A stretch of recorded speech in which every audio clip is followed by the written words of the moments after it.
Are y'all ready to feel the heat? What's going on, guys? It feels good to be back for a Sunday night classic pay-per-view watch along tonight. We're doing one that I picked because I've wanted to do SummerSlam 1989 for a while, but I've put it up on about 3 polls and it never wins. So I'm like, you know what? I'm the owner of this damn channel. If I want to do SummerSlam 89, I'm going to do it. So that's what we're here to do tonight. Watch SummerSlam 89 together. I haven't seen this one in many, many years. Of course, Zeus, Tiny Lister, is in the main event of this as he just starred opposite Hulk Hogan in the No Holds Barred movie, which I saw in theaters. That's right. I spent money to watch that movie on purpose. Back then, movie tickets were a lot cheaper. I probably paid about $3 to get into that thing, but still, I paid hard-earned Greg money to watch Hulk Hogan act, and I still regret it. But this SummerSlam still is kind of memorable. We had some interesting matches on here. We had an Intercontinental title change, Warrior and Rick Rude, rematch from WrestleMania.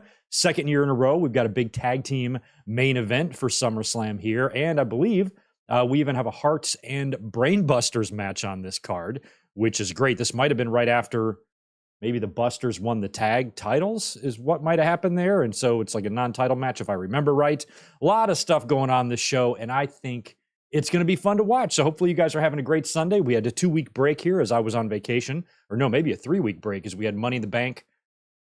I forgot what the hell happened. I don't remember if I was here Monday night after Money in the Bank or not. But the last watch along we did for SummerSlam was SummerSlam 2005. So we are back now to do 1989, and it looks like we have 2 more Sundays before we get to this year's SummerSlam. So we'll do one more SummerSlam for sure. Probably put a poll up and let you guys decide that one. And maybe we'll do a Bash at the Beach or something for the other one, just for fun. We haven't done a WCW show in a while, and we've done nothing summer related. So maybe a Bash at the Beach or a Beach Blast or something like that we could do in the next week or two. We will see, but hope you guys are having a great day. Let's say hi to everybody here in the chat while you guys go get your Peacock pulled up and get to SummerSlam. As a matter of fact, I need to do that myself. I do not have this pulled up. Luckily, SummerSlam is right at the top. Let's see. What do we need? Probably season 2, right? Season 2, episode 1, 2 hours, 39 minutes, and 29 seconds. Peacock has as the runtime here. So I've got my shit all set. All my zeros are across the board here. We'll hit play in just a couple of minutes. But let me say hi to the chat and do a sound check and make sure you guys can hear me and all that jazz. All right, we're looking good there. Looking good here. Good to see Tatanani went to a Queensryche concert last night. That's awesome. Good to see We Are Pro Wrestling in the house as well. Mike Rouse is here. And so is George Morris chiming in with $5. Hey, Greg, how are you doing? And how is Tito? SummerSlam 89, 10 out of 10. 20 people from this event are dead. That's nice.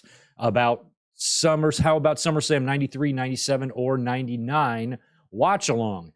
I'm not a huge fan of any of those SummerSlams. I'll throw them up on a poll. If they win, they win. But SummerSlam 93, even though it was in Detroit, I didn't love it. I just thought the main event was stupid. Plus, at that time, I had a lot of Bret Hart frustrations because I didn't understand why he's wrestling kings and clowns instead of fighting for the world championship. 97, even though Bret won the title on that show, again, kind of largely a bummer of a show. It was a great turnout, great crowd. The anticipation for the show was great. I loved the pay-per-view poster, but the pile driver to Austin and all that just, puts a dark cloud on the show. So again, not one of my favorites. And Bret and Undertaker in the main event, even though I had the great finish with Shawn and the referee, not one of my favorite Bret Hart matches either, to be honest. And SummerSlam 99, I just flat out hated. Just did not like that show.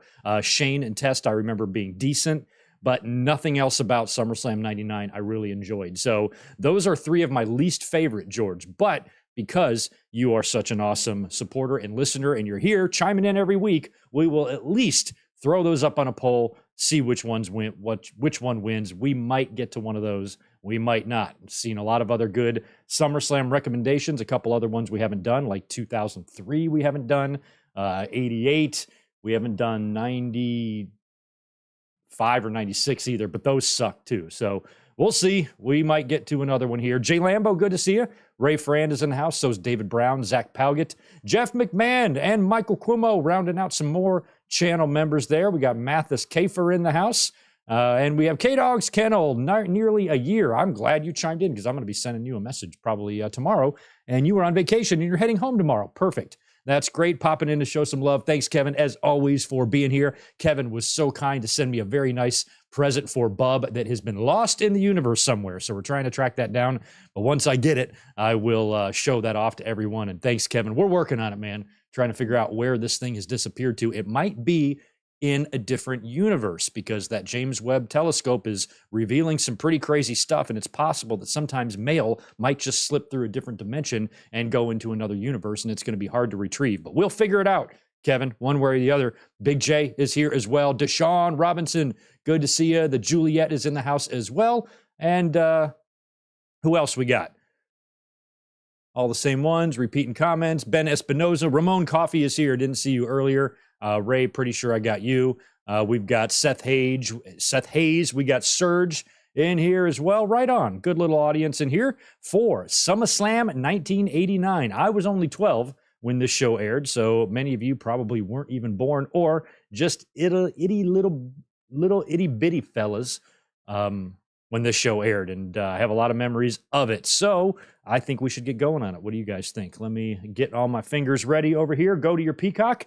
Get all your zeros across the board. You guys know the drill. Once we hit play, the timer right below here will start running. That way, if either one of us experience any interruptions or buffering, or you have to watch an advertisement, or you have to go to the bathroom or stop and eat dinner or whatever, when you come back, just sync up your Peacock to the timer below me, and we can all follow along in harmony.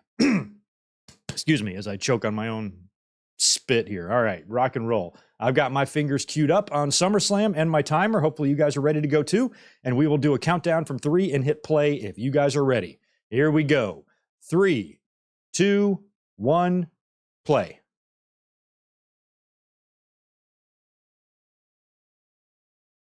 All right.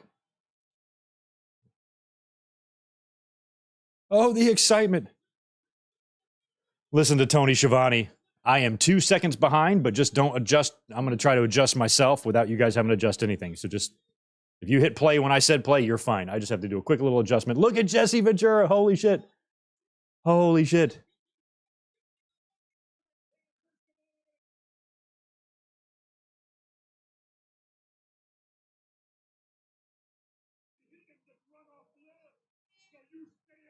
Ooh, Jesse's pissed at Schiavone.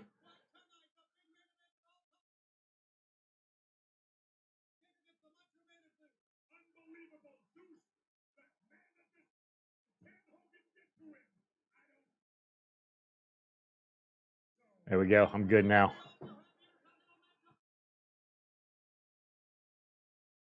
All right, Schiavone. Schiavone called a handful of pay-per-views in '89. I think he called the Rumble too. And this is back these. Oh my God, look at this. Is that Vince's house? Was that Vince? Oh, I can't rewind it. Who were the two people jumping in the pool? Was that Stephanie and Shane? That looks like Vince's house to me. This is back when they were still using the Royal Rumble. Who's this woman? The Royal Rumble theme as the SummerSlam theme. Look at this kid eating ice cream, little shit.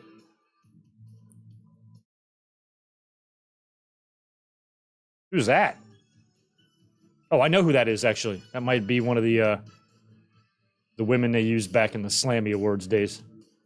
Look at this kid bounce. This is the most ridiculous. They're splicing this in with, like, people golfing and being on a playground. There's finally some water. I was like, only a couple shots of an actual beach. Oh, down the slide. This is one of the worst intros to a pay-per-view I've ever seen. Look at a kid eating a watermelon. Fucking ginger. Oh my God. That was bad. That's the worst intro to a pay-per-view I've ever seen. That's WCW level cringe. Holy shit. Cool though. All right, we're going to open up with Hearts and the Busters. If I remember right, the Brain Busters, I believe, won the tag team titles on Saturday night's main event right before this.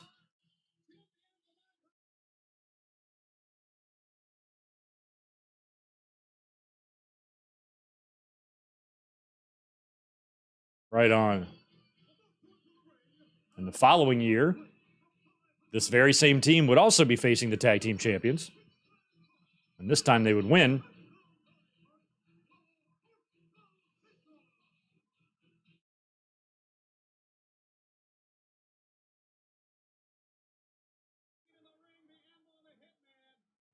Busters have no theme music, I don't believe, right?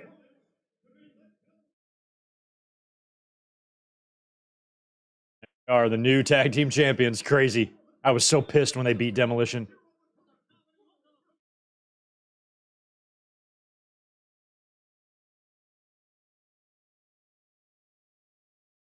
I'm pretty sure this is like a non-title match, I think.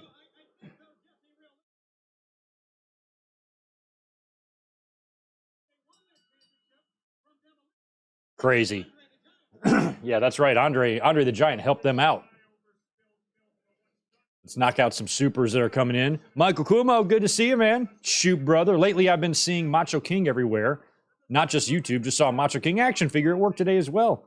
Yeah, Macho King, he was not Macho King yet. He was still Macho Man here. But he would win the crown, I guess maybe like a month or two later, somewhere in the fall. And he would be Macho King until he would retire in 91, and then he went back to Macho Man. So it was about, I'd say, a year and a half is all he was Macho King, but he made Macho King almost as memorable as Macho Man.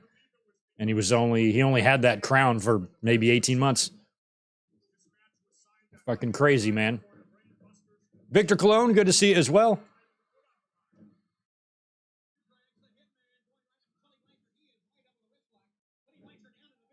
Yeah, we are pro wrestling. At some point, we're going to have to get to bad ones. That's why we need to knock a couple out.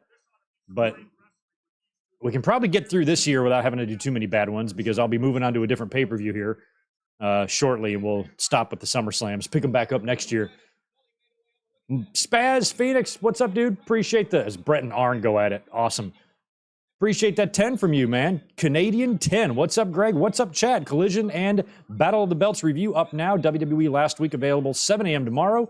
YouTube, Rumble, Spotify, and all that good stuff. Right on. Go check out Spaz.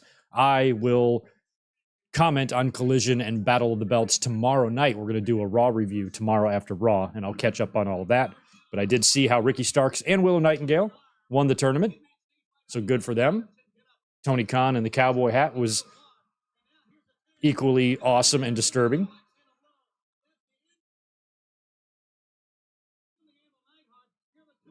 Anvil, fix that wedgie, bro. Wedgie Jackson. Wedgie Miller.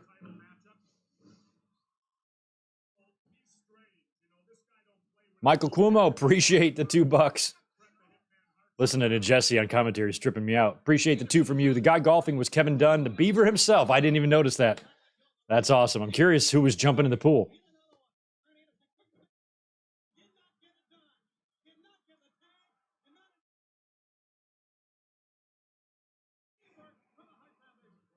Yeah, Stephanie probably was 8 years old in 1984. Her and I are the same age.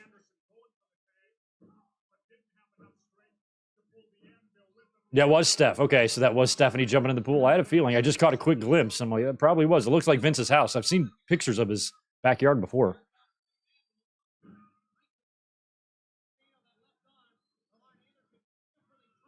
Yeah, Tony conducted a lot of those NWA interviews at the studio there with Tully and Arn back in the Horseman days.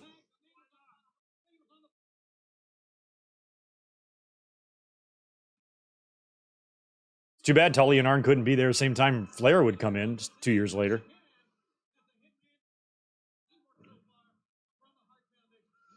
The previous year, they wrestled Demolition, and I'm pretty sure that was also a title match. But they came up short, and Demolition were heels. And then they'd wrestle the champs here, non-title match, and then the next year they'd wrestle Demolition again, and this time they'd win 2 out of 3 falls.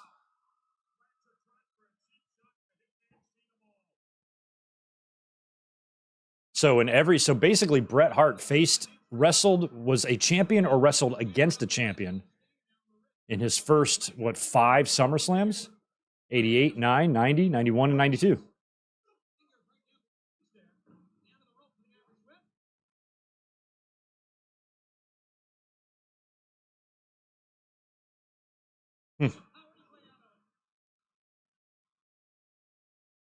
I thought Tully was really good, kind of cagey type of wrestler, but Bret was so much better in my mind. Like Bret and Tully's a good match, but Brett's just better. Totally kicking. Smart. Oh, you can't tag the foot. It's got to be the hand. Look at the hearts.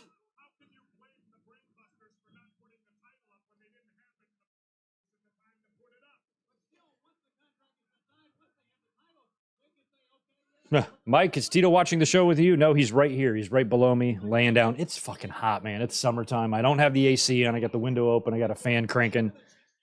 It's not as humid here in California as other parts of the country, but it's hot. So he's taking a little nap. Staying low, staying cool.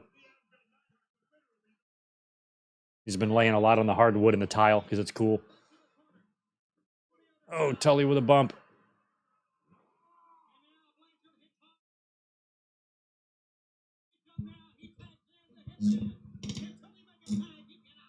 Can Tully make it? I love that Tully's the one stuck. Trying to get my mic centered there. There we go. A little better.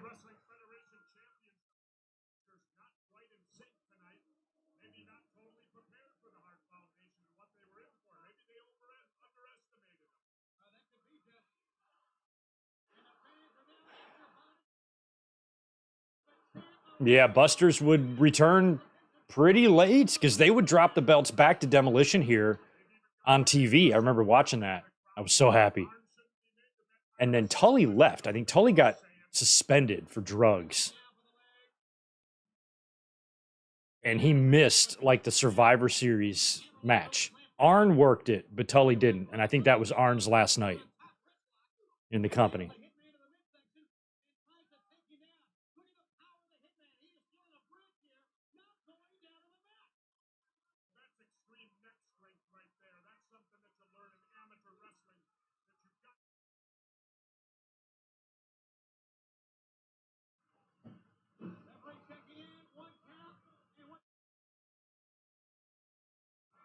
Go, Brett.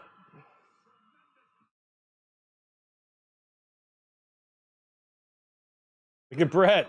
Nice. That's some Cobra Kai shit right there. Way to go, Brett. Fuck off, brain busters.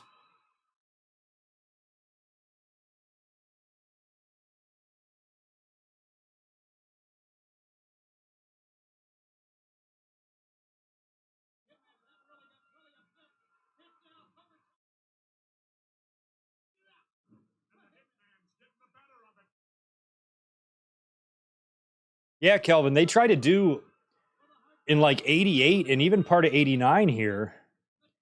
Brett and Anvil were doing singles. Yeah, they would be on separate teams in the 89 Survivor Series. But they wound up putting them back together and then split them for good in 91. Oh, knees up on Arn.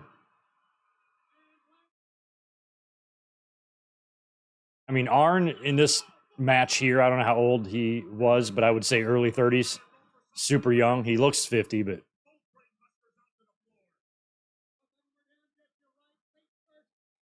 Arn wants timeout.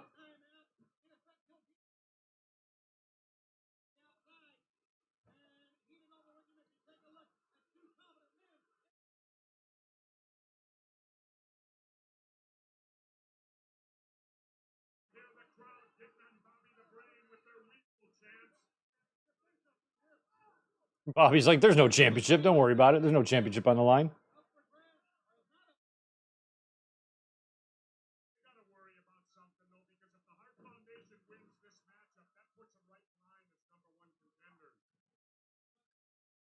Hey, speaking of SummerSlam 97, I'm pretty sure that was in the same building here, right? The Meadowlands? Brett would win the WWE title in that building 9 years later. How crazy is that to think about? 8 years later, I guess.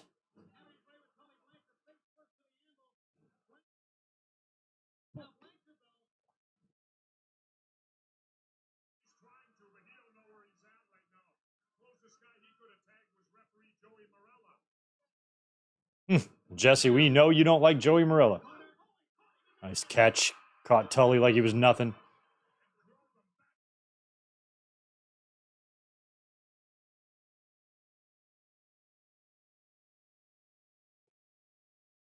Yeah, well, Dusty is here. Dusty wrestles on this show. He wrestles Honky Tonk Man, I think. But Flair was not there yet. Oh, Anvil. You all right? Anvil taking that front buckle bomb, buckle bump like Brett does. Brett's pissed.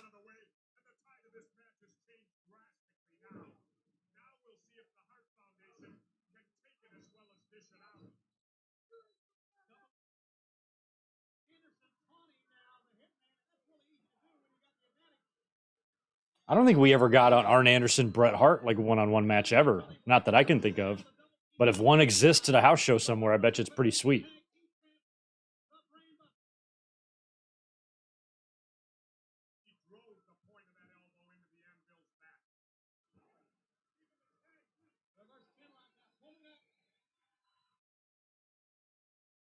Yeah, Dusty had just like come in. I'm not even sure if Dusty was rocking the polka dots yet. Like that whole story about how Vince is like, I see him in polka dots. Not at first. Dusty was out there in tie-dye, attacking the boss man. You know, he just wore black like trunks and like a tie-dye shirt. The polka dots didn't come till later. So WWE, or like a little later, but WWE tells the story as if that's the idea they had from them right for him right out of the gate. And I'm like, not really. He didn't debut in polka dots. Lying fuckers.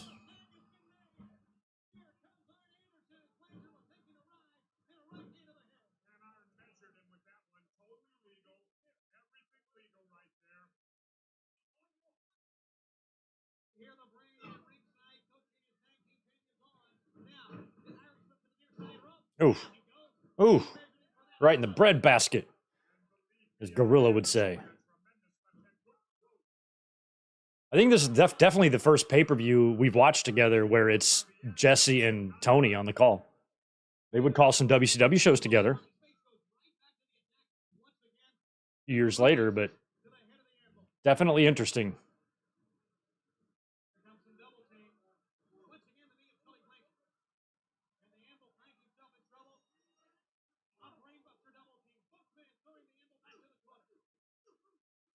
Funny thing is, We Are Pro Wrestling might know this. Maybe Mike or Michael might know this too. But oh, come on, Anvil. Oh man, sorry, I got so distracted in what Anvil and Arn were doing. Oh, what was the question I was going to ask? I had a trivia question that I knew I wouldn't know on my own. What the hell was it? Oh yeah, I remember now. Macho Man would become Macho King just a little while after this. But Duggan was the king. Duggan had to have beaten Haku for the crown, but I don't remember when that was. Oh! Right behind Joey Morella's back. Because Haku was king at WrestleMania. So that means he lost the crown somewhere between WrestleMania and probably here at SummerSlam.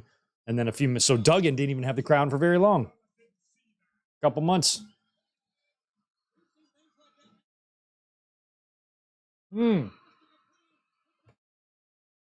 Tully backing up now. Tully and Brett.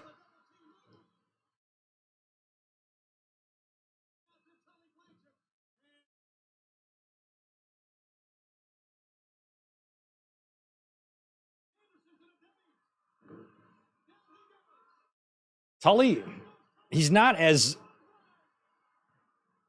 He doesn't sell as great, but he reminds me a little of Bockwinkel. Bockwinkel could just sell and move so well, especially when he was selling. Tully doesn't have quite... He's not quite that animated, but he reminds me of Bockwinkel a lot.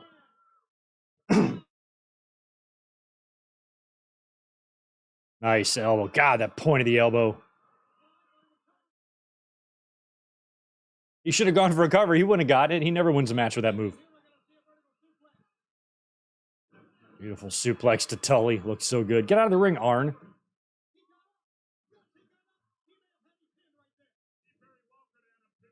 Can't give you my beer because that's spoken for. But what I do got is I got a spot. My spot. Oh. Brett and Tully collide. Anvil's all right. Who's the legal man? Tully? If Tully pins Brett, I'm going to be pissed.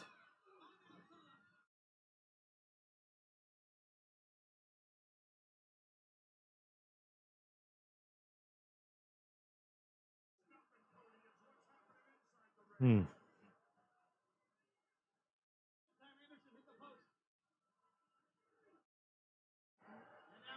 they trying to go? I don't know what they're trying to go for. Look, Anvil's stalling. That means Arn's going to come do something to him.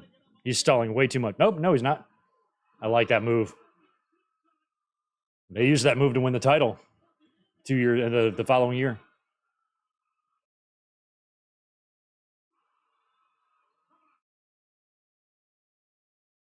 Oh.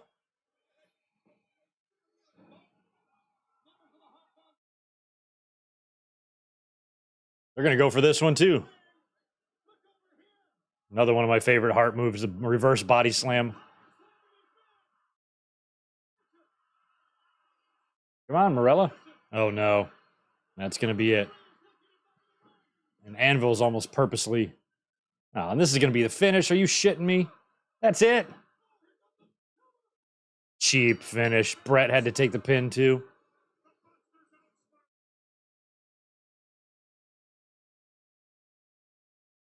It doesn't matter that Joey Morella don't know that. Oh, no. May 89, thank you. May 89, the Superstars. And no, the crown wasn't really a championship because they brought Harley Race in when they signed him and just made him the king. They had a coronation and everything, but I don't think he won a match to become the king. And then he had a feud with Duggan, but I don't think the crown was ever on the line. It wasn't until Harley got hurt and Heenan made a new king in Haku that they had the match for the crown at the Rumble that Haku won. And then after that, they started trading the crown around. But I guess Macho King was technically the last king until Lawler came in and just called himself the king. And then they created the King of the Ring. So there's been a lot of different kings. Oh, there's his polka dots right there. Check out the VHS glitch. Did you guys get that one like I did?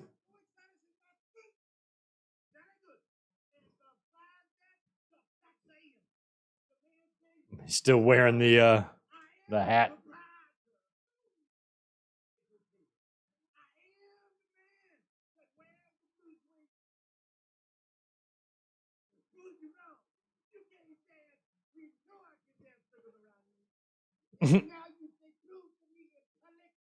In public. Dusty. Oh my God.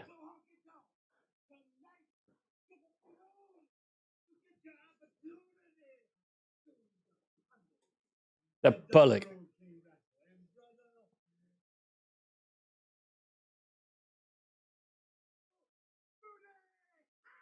Damn, Dusty. He's all over the place. He's going to kick his booty. Yeah, rough first couple of SummerSlams there for the Honkster. Dropped the Intercontinental title the year before. We are less than 2 months away from this moron no longer being the longest running Intercontinental champion of all time, provided Drew McIntyre doesn't fuck up the works.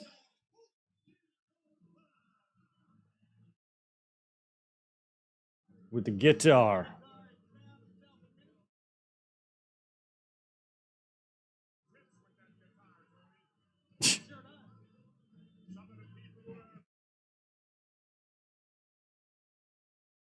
Jimmy Snuka.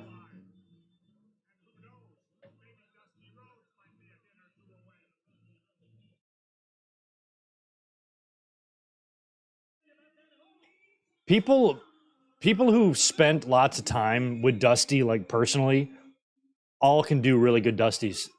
Like Bruce has got a good one, but there's a lot of people who have a good Dusty, you know, because they spent enough time around him. You thought doing a voice, baby.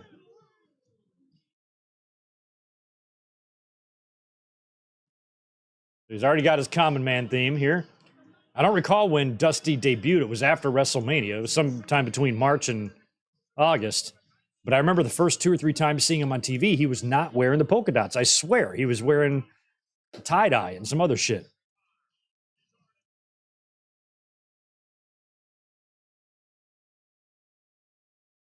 Fans at the Meadowlands.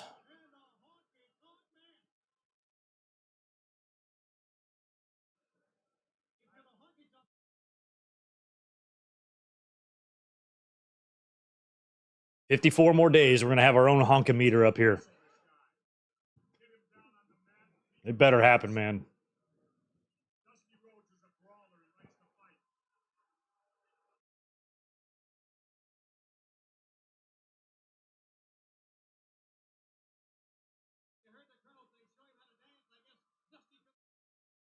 Oh, that's how you do it. That's how you strut. Oh, Dusty. Ooh, little booty shake there.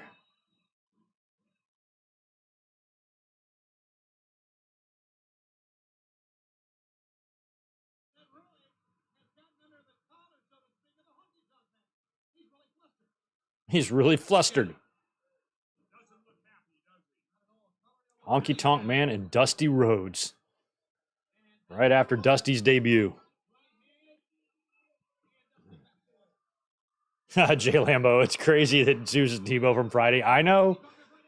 He did No Holds Barred many years before Friday came out. So I can't remember what other movie I've seen him in, but I remember when Friday came out, I'm like, Zeus? You kidding me? Zeus is in this?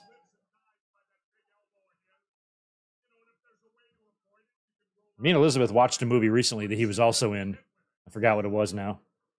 Hey, fix your lighting. Looked like they were messing up the lighting. Michael Kumo, appreciate 2 from you. Duggan had the crown from May to September. Sounds about right.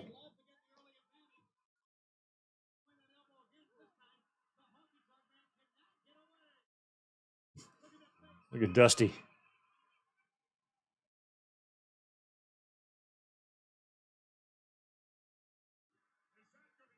Oh, mess up his hair. His hair sucks, Jesse. Nobody messes with his hair. Like, fuck your hair. It's stupid.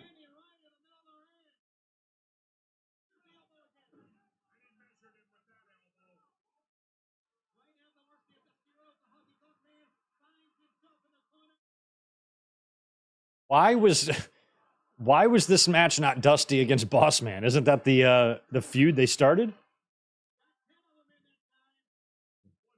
What they should have done. Dusty was instrumental in discovering Ray Traylor. I think it would have been a cool match for pay-per-view.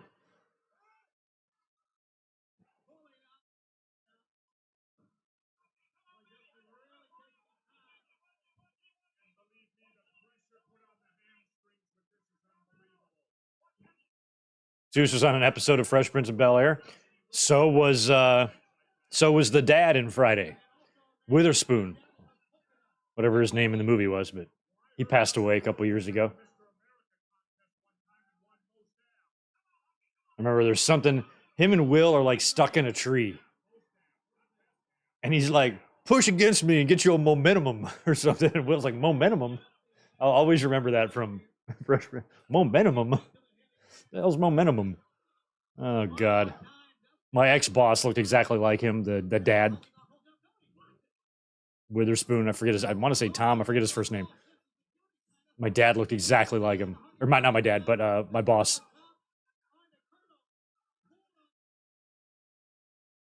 Oh, look out, Jimmy. Shove that microphone up that megaphone up his little tight Jimmy Hart butt. Up, Honky's got the mega.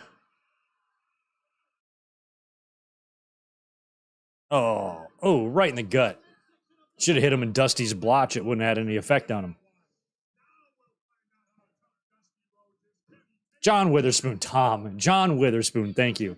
He was a funny actor. He was really funny.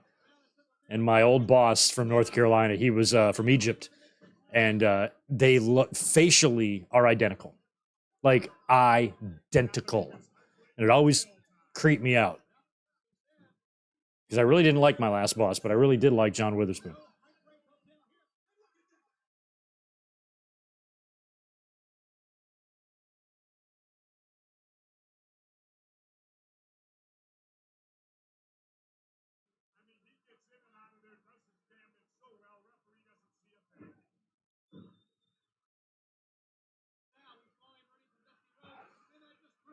Ha! Thank you, Chris Lutek. I remember that episode. Will wanted to marry Lisa, who Ami Udoka cheated on, and they went skydiving and landed in a tree. Okay, I knew they were like in a tree. I had no idea why. You went skydiving with John Witherspoon. That's got to be a adventure. There was just something a few weeks ago on Twitter about like the hottest sitcom women, and I'm telling you, Ashley from Fresh Prince of Bel-Air, she was mine. I'd take Ashley from Fresh Prince over Topanga and all them other ones everybody likes. Give me some Ashley Banks. We're the same age. She was the same age as me when that show was on, so it's not weird. It's all good. Oh.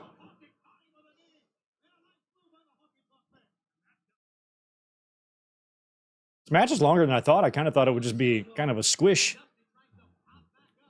for the dream.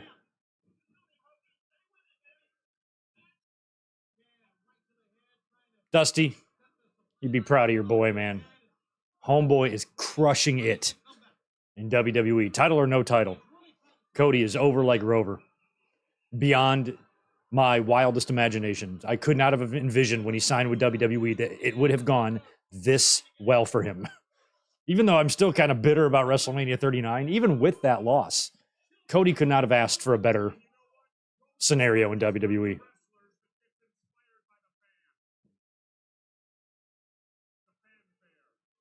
You are not going to put Dusty out with a sleeper, honky. Freddie Sparta, you better not. Nope. Yeah, hand is up. Oh, I like Hillary too, Michael. I definitely like Hillary Banks too.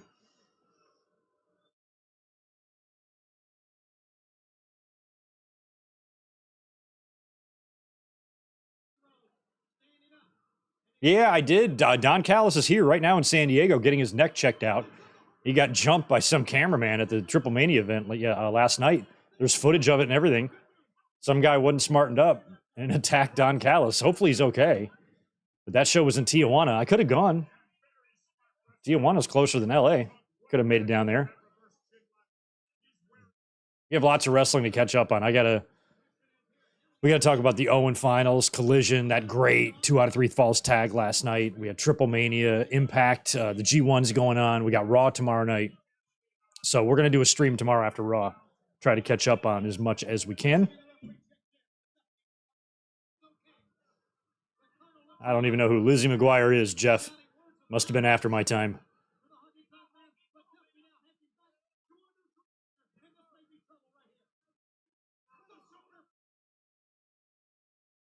I keep reading Honky's Tights and I just want to sing Rock's SmackDown Hotel. You're going to stay at the end of Jabroni Drive, Honky.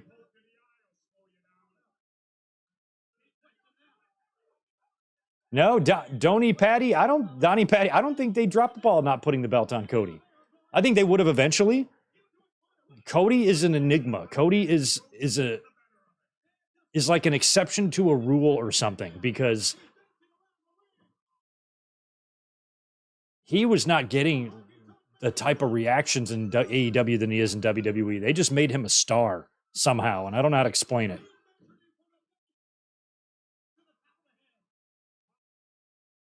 Like, I don't even think AEW necessarily missed an opportunity with Cody. It's like the opportunity wasn't there to capitalize on, It wasn't until he came to WWE and had that WrestleMania entrance and just the way they presented him. I can't explain it, but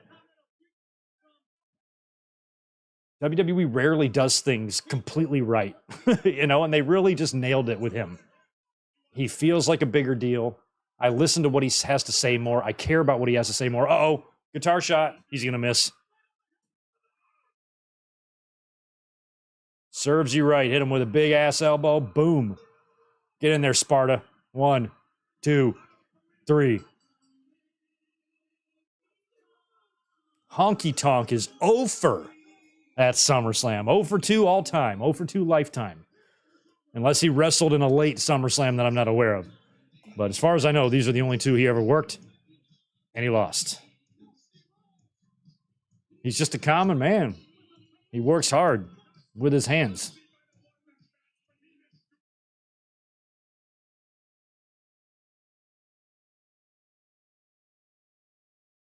Yeah, Sean Mooney.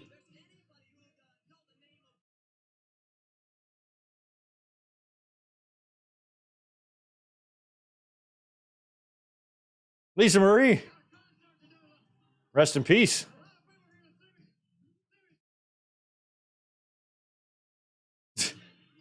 Help Honky find a stage. He's here to sing, so when he's ready, I'm ready when you are, Honky. You just let us know. Priscilla Presley. Priscilla Presley was smoking hot. She was in those Naked Gun movies. Like, I remember, like, just as a kid thinking she was fucking top notch. She was.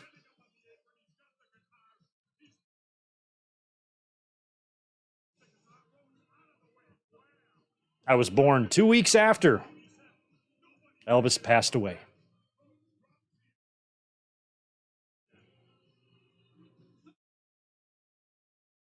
Thanks to his own guitar. And this is we're getting close to the end of Honky here. He still have to go form Rhythm and Blues, but after that, look at these guys. Oh, I forgot about the Twin Towers and Andre the Giant. There's Big Boss Man. He's in the 6-man. I loved Bill Eadie. His voice.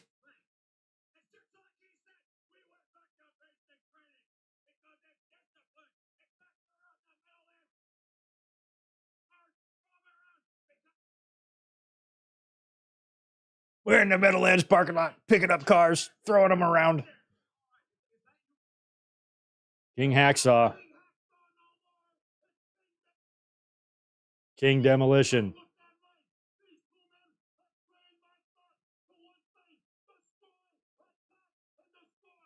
Destroy, attack, and destroy. That's 2 things. Said 3 times. All right. What a interesting 6-person, 6-man tag this is. Look at him. Perfect had only been in about a year. About 1 year at this point, I think. Oh, God. Y'all know who that referee is, right? Jimmy White. I loved it. The Red Rooster has theme music. Mr. Perfect does not. Now, according to Bruce Pritchard, the Rooster, Terry Taylor, was one of the names tossed around for the Mr. Perfect gimmick. And I think he would have made an okay Mr. Perfect based on his look and maybe his promos, but holy shit, Kurt Hennig is 100 times better.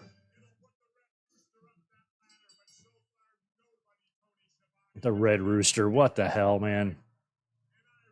Mr. Perfect had no manager yet. It would still take another year before Perfect was with Bobby. He'd have to pair up with the Genius first, and then he would get with Bobby Heenan. Look how young Tim White looks. Holy crap.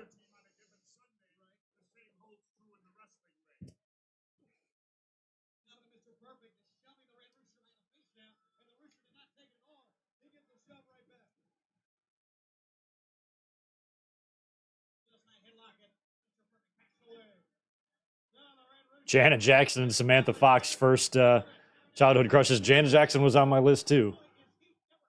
I didn't think she was really that great until this one specific video came out. It was in black and white, and she's on the beach, and she's wearing this like strap thing, just ridiculous. It's all in black and white. I can't remember the name of the song. I don't know the name of the song. I can kind of hum it, but I don't want to sound too terrible. But whatever that video is, that's when I took notice. I'm like, ooh, Janet got hot. Really hot. Stupidly hot. Offensively hot. Remember it fondly.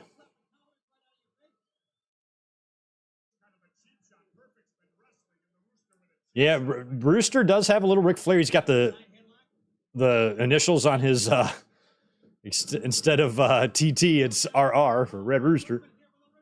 Look at this. Nice. Oh, almost like he went for a Michinoku, but it was a botch. The thing about Rooster, like fundamentally, Rooster was a good hand.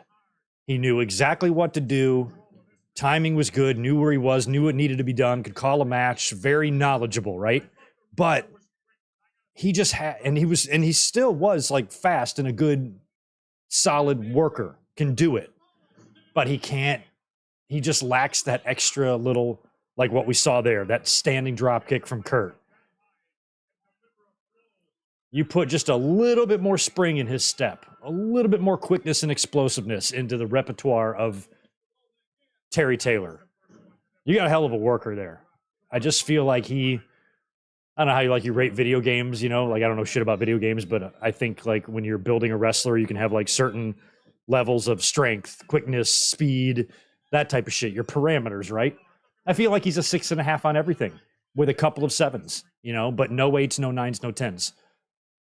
And so it's not bad, but it's not great. And I always feel like that's where Taylor is. But this Rooster shit wasn't his fault, man. He was terrific, Terry Taylor, in WCW or NWA. You know, he did some stuff, won a couple titles, tags, I think.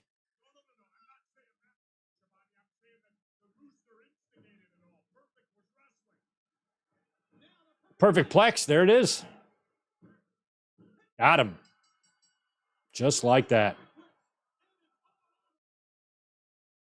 Yeah, let's get the official word. I need to hear this.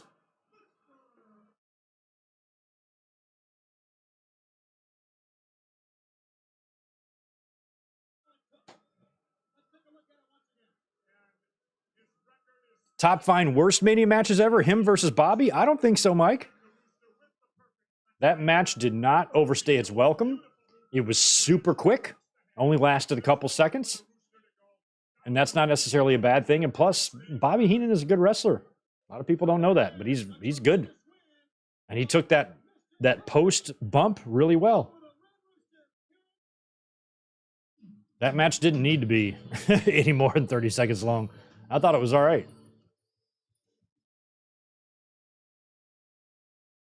November 23rd this year, guys. Oh, hey, look, no holds barred. If Jericho had all 1,004 of his holds here, he could do any of them. He could do them all. None of them would be barred.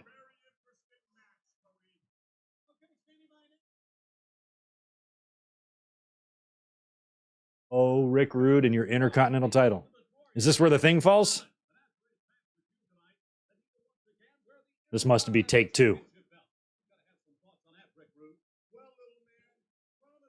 Perfect. Had no music yet, Ray Fran.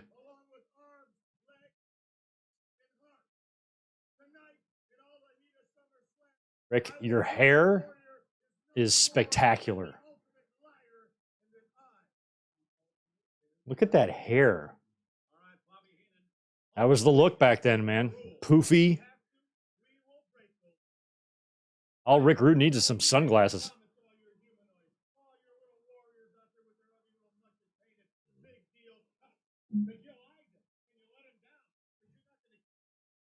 You lied to him and you let him down. Heenan.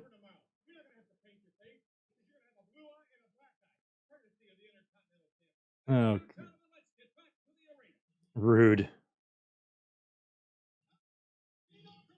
Oh, Rockers? I was like, who's this? I know this music. It's Marty and Sean. Oh, and Tito. Holy shit.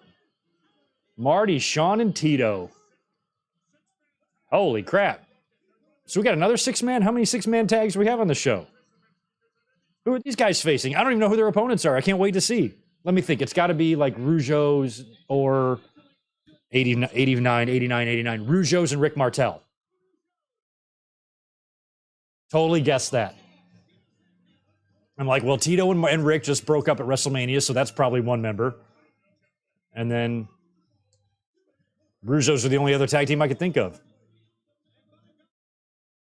So Slick is with these guys. Oh, and Jimmy Hart's there too. So we basically have a 6-man tag consisting of Strikeforce, the Rockers, and the Rougeaus. All American boys.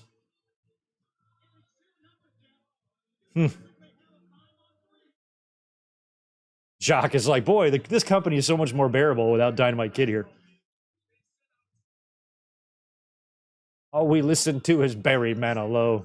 The lyrics to this song are phenomenal.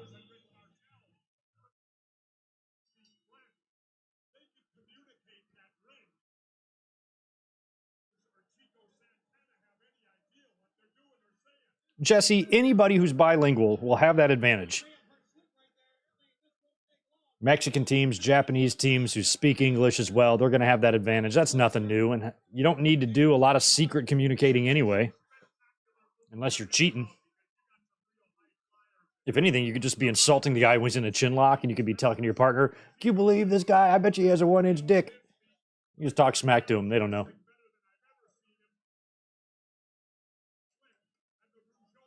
Blake and Jimmy Hart, two of my favorite managers ever, side by side.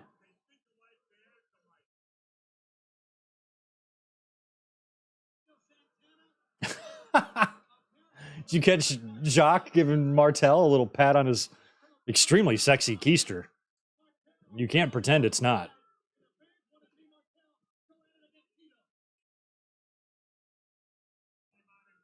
Tito opens his eyes every time he hears Jesse say the word Tito.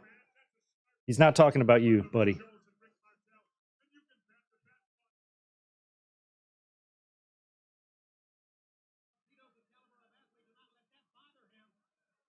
You know how, like, when your parents are mad at you, they'll call you by your full name?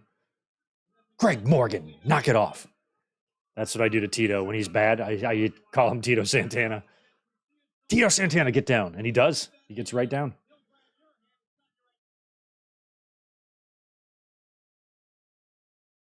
Tito and Jacques.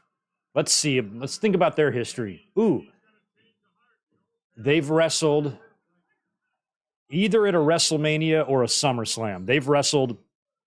I know a Tito Santana versus Mountie match exists. Probably WrestleMania 7. WrestleMania 7 is what I think. There we go. You know, this match is actually quite superb. I mean, every star in this match I'm a fan of. I'm not a fan of Marty Jannetty personally, but back in these days, he could go. Sean, of course, we know what he can do. Tito is one of my all-time favorite wrestlers of all time just because of his longevity and, you know, his long run as Intercontinental Champion, couple of stints with that, couple of stints with the tag titles. I mean, he was just a company guy. One of my favorites. I'm a huge mark for Ray Rougeau, always have been. Love him. Jacques is interesting, and I love Ricky Martel. Long overdue for him to go into the Hall of Fame. Tito's in there. Ricky is not. Makes no sense.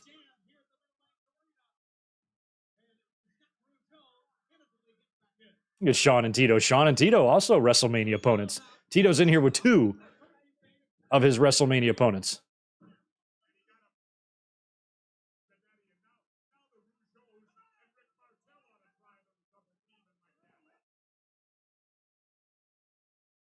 Yeah, 89 was when Straight Outta Compton came out. I got yelled at that summer for listening. We were like at the pool, or maybe we were listening to Eazy-E, because Straight Outta Compton might have came out later. But it was in the middle of summer. We were at the pool. I had my Walkman on, and I thought I had Straight Outta Compton, but it might have been Eazy-E, like Easy Does It. And I was singing the lyrics out loud at like 12 years old. And some old fucking cracker playing tennis comes up. He goes, "You need to watch your mouth." I'm like, fuck off. I just kept on singing. He was mad. But I was a kid having fun in the summer. Leave me alone. Kids have to be idiots. Otherwise, you'll grow up to be an even bigger one.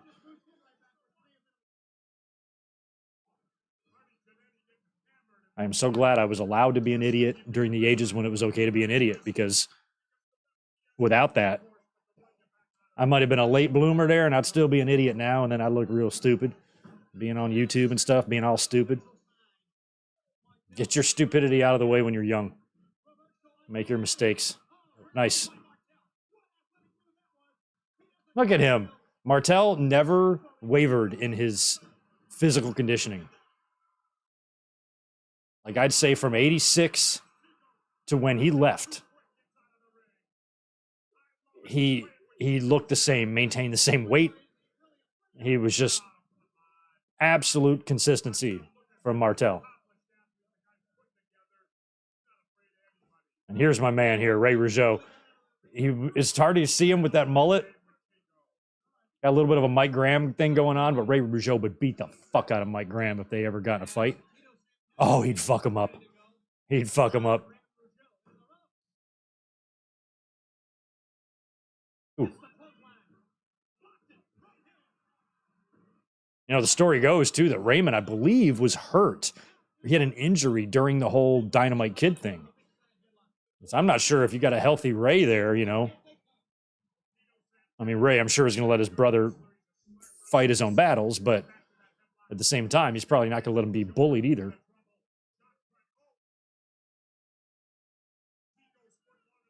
Chico. That's right. I forgot Jesse calls him Chico.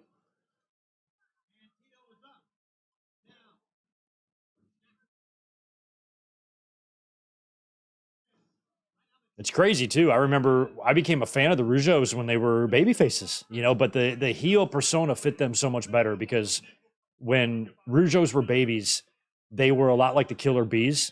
They were a really good team, but they were a team that just as a fan, you just knew weren't going to win the championships. And as a heel team, I could have justified putting the belt on them as heels.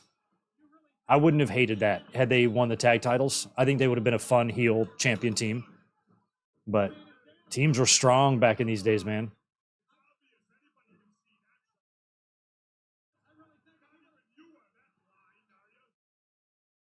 The model.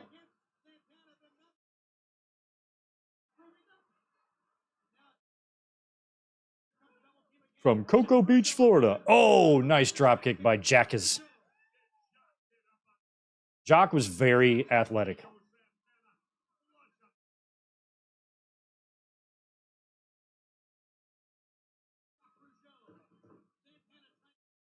Yes, Mike, me and Elizabeth just talked about this the other day. I told her to think about a show.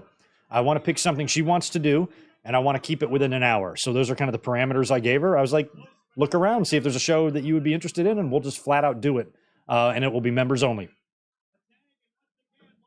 Because we're also in the middle of doing our Saturday night's main event walkthrough or watch through of the entire series. And we'll probably be able to do one on Tuesday. So I'm going to be doing a lot of channel work tonight. So you might see thumbnails popping up.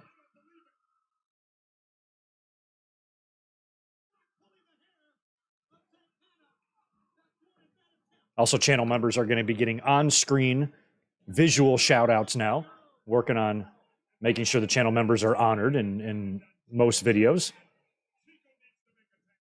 Now that we're coming up on 1 year. Oh, my God.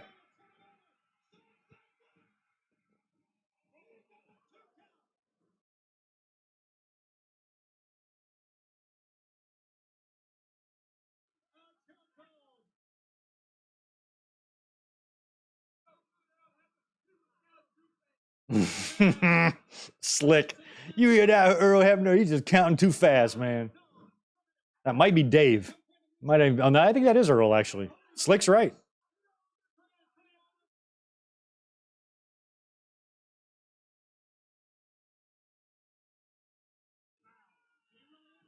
Shout out to Slick. I love you, Slick. You are one of my absolute favorites. Respect Slick, always. Slick used to be way in the back there where the WCW sign is, but I moved Slick.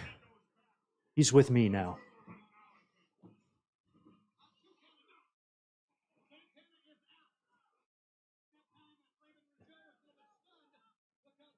A lot of people ask me if I do, like, why I don't do interviews and stuff, and it's because I don't want to, you know? I get some wrestlers on to do some interviews if I want, but those don't really draw any views. I see what other people do, and more people would just tune in to watch me, I think, than just interview somebody about and ask him the same questions they get asked in every interview, right? But the one exception to that would be if I could interview Slick.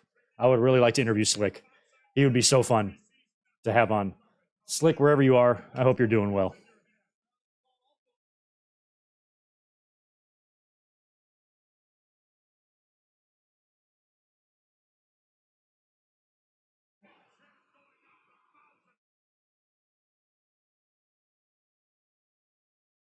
Chico.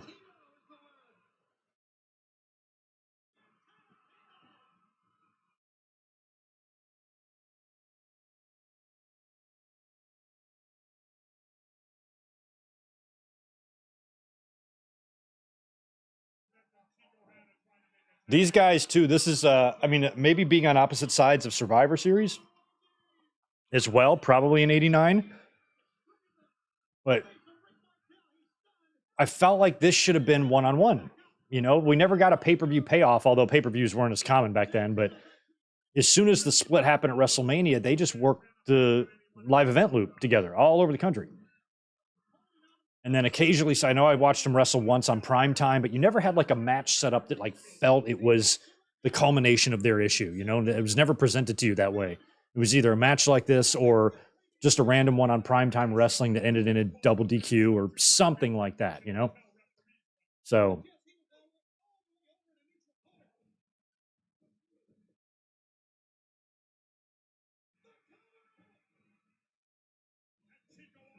where the hell did I put it?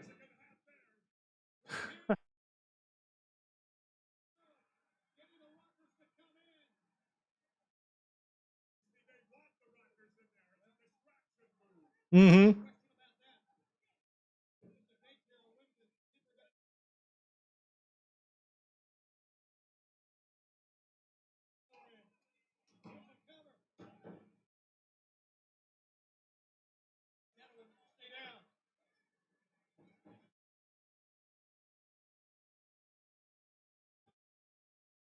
Oh, I have no. What's brilliant about this is I really don't know if it's a heel or babyface win here. I kind of hope the babyfaces win. Yo, Chris, appreciate the $5. Reminds me I may be moving to LA if you get this job I'm going for. Best of luck. I know you're in Irvine, right now.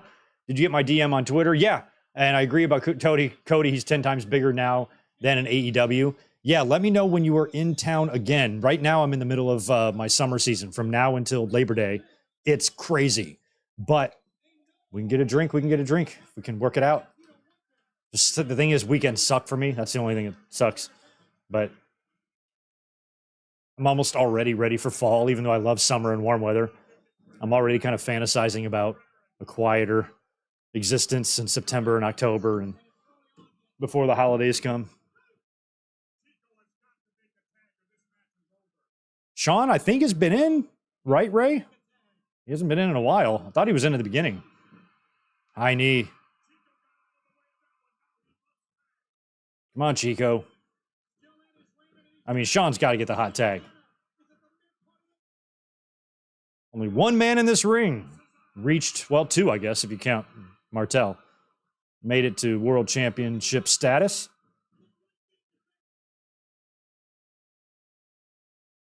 Tag to Sean. And Sean and Martel. That's cool. I don't recall these two ever working together until that SummerSlam 92 match. Wow. I love that this is legit been recorded on tape because you can see the glitchy shit. Wow, what a drop kick. And Rick is selling it. Sean is House of Fire.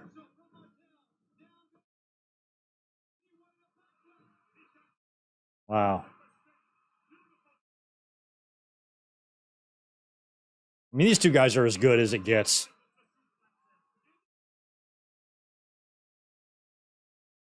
You can see what really sets Sean apart here. You know, this, I think about somebody like Brian Pillman Jr., who's probably about Sean, the same age Sean was here, give or take. And how far behind he is than Sean. Like, that's not, again, nothing against Brian. It just shows how good, like, Sean is.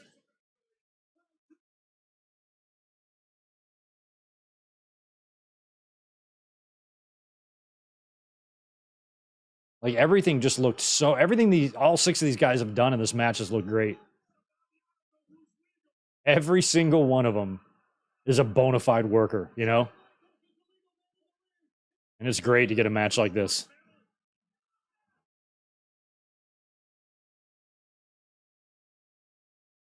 Marty is a complete fuckwad, but I have professional respect for everybody in this match. Oh no, come on, Marty.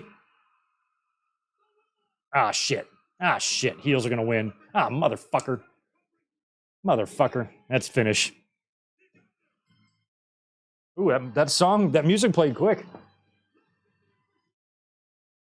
Martel is not an All-American boy, though. Although I think he is also from Quebec, so.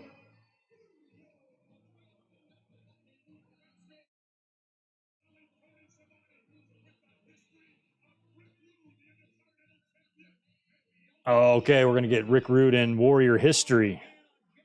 Oh, yeah, the pose down. The super pose down. Ah. Ravishing.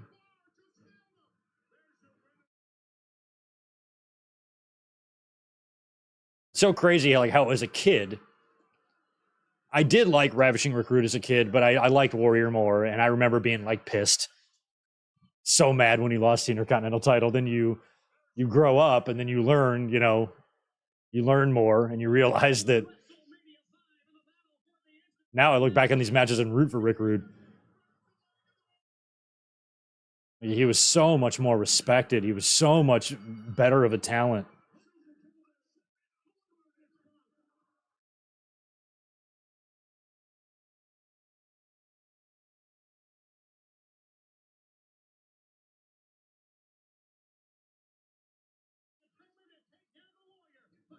August 13th, 89. Wow. And he beats Haku.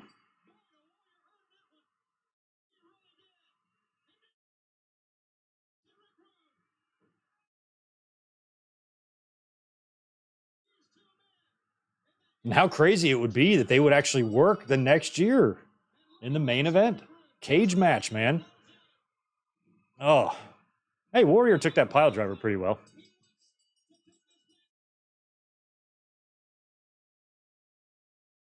But one thing about this pay-per-view, and I don't recall the circumstances. Oh, here comes Andre.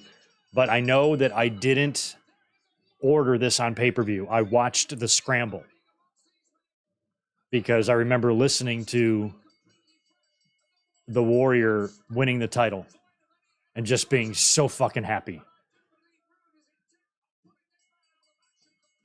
Trying to visualize what was going on. He knew Piper was out there. He didn't know what was going on, though. Who's coming now? Because Andre's out there. I think Andre was about to pick up a feud with Warrior, right? That's what would happen after this, I think. I think after Warrior regains the title here, he then works a program with Andre for the title.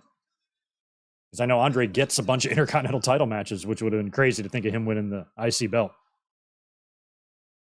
Oh, down goes Andre.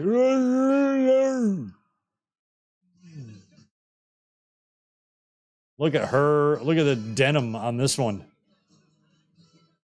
They're dubbing over this music again.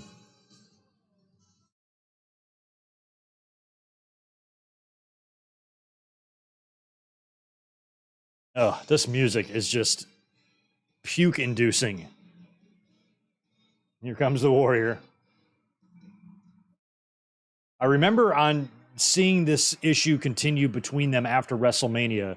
I remember being happy about that as a kid because that told me that the issue wasn't over and Ultimate Warrior might get another title shot. And when they booked it for SummerSlam, I felt pretty good about him regaining the title.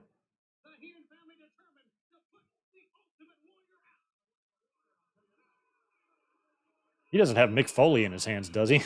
Looks like the same gear Foley wore on his first match against the Bulldogs. Dropped him. Dropped him, whoever he was. It's probably See, they're already telegraphing the eventual program here. Look at Andre handle him. Andre is so creepy around this time because he was getting super old, really into his final year of being able to be physically useful at all.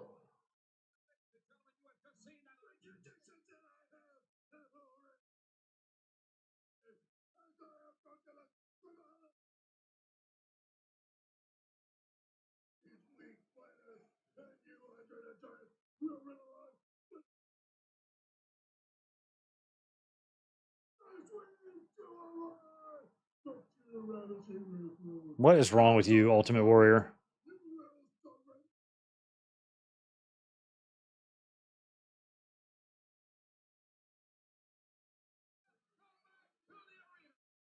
Okay. Something gods. I'm going to beat you. I don't know. A lot of yelling, a lot of veins, a lot of sweat. Oh, now we have to hear this again. God, this pisses me off. I think it was the SummerSlam 90 pay-per-view when he was making his entrance. I flipped out too. I was like, you got to be shitting me. How much could it possibly cost to pay for whatever rights and whatever licenses you need to pay to keep these songs intact on your digital platforms?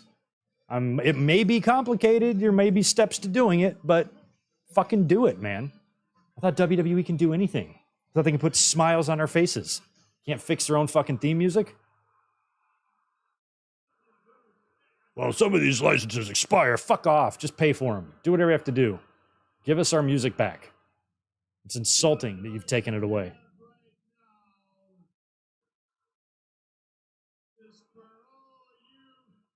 Oh, you fat. Out of shape. Holy shit, is that Strongbow? SummerSlam Sweat Hogs. They're not Strongbow. Is it Strongbow or is it McDaniel? Who the hell was that? I think that was Strongbow. What a real. So he lost a lot of weight. Pretty sure that was Strongbow there in the front row.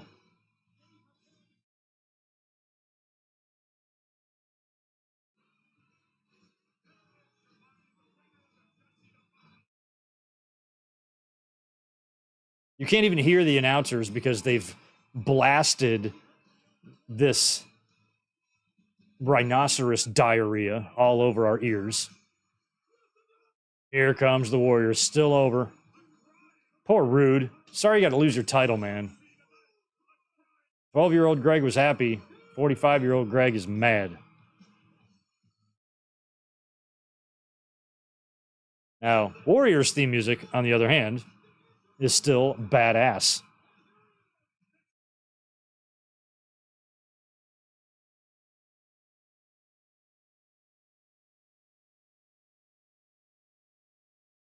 I mean, these ovations here, this is, I guess, probably around the time that Vince might have been starting to think about this guy as the guy.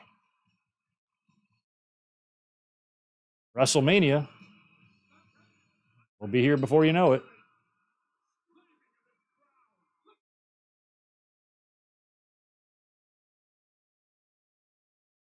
Do I have to?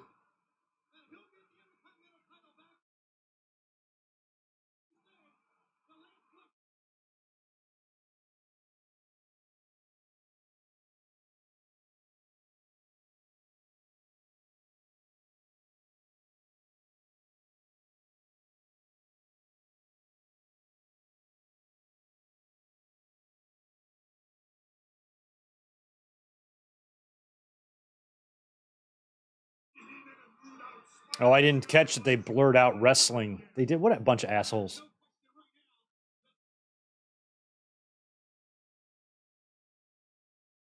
Hey, if you haven't done the thumbs up smashing for me, do that for me. I'd appreciate it. Thanks.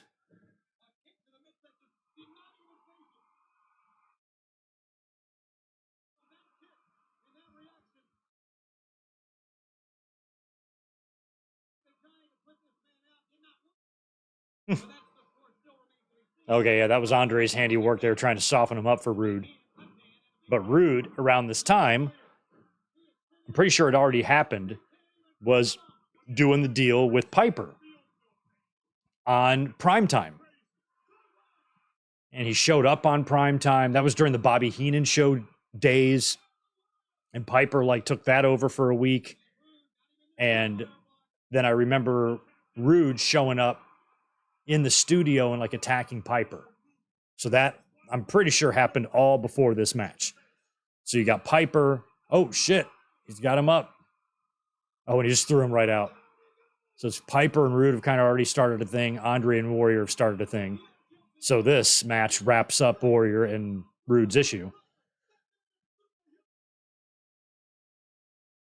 There was no call for that.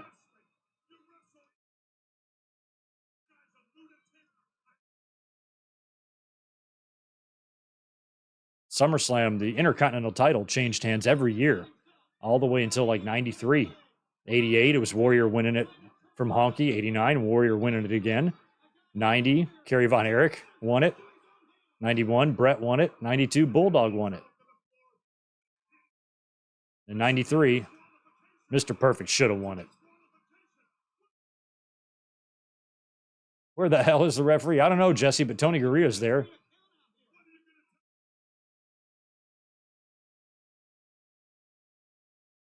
Jesse, stop being dramatic. Damn, Jesse, chill. Jesse is on one. Okay, Warrior just hit a pretty okay-looking suplex on the outside of the ring to Rude. This is ridiculous. Jesse, for a Navy SEAL, you sound like a bitch. Yelling and screaming.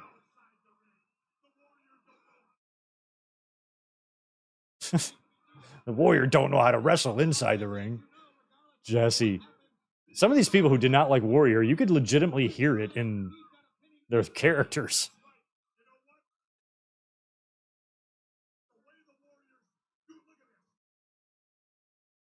Out of shape, sweat hogs. I liked Pennsylvania piss ants. He said that once. Rhode Island warthogs, shit like that. He was great. Rude was the best.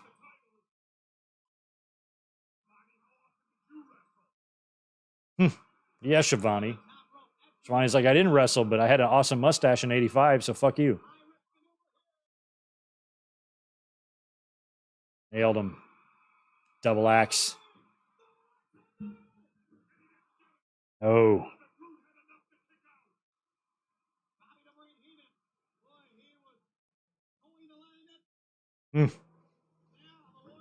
Oh.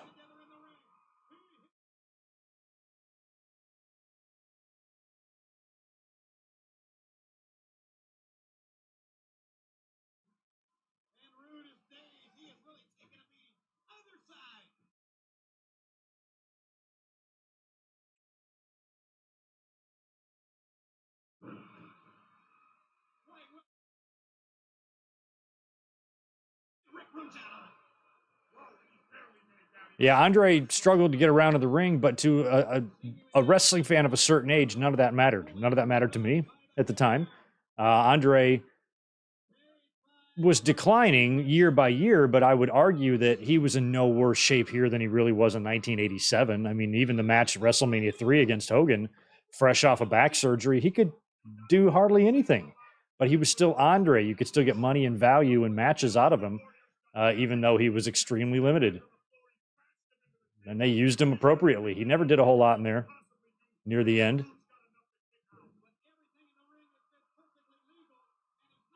Andre, no matter what shape he was in, and when he was in the ring, he always maintained that level of, holy shit, Andre the Giant's in the ring.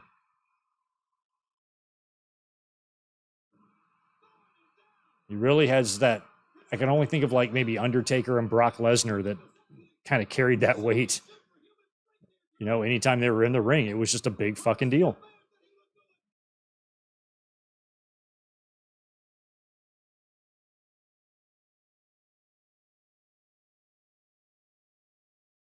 Crotched to Warrior.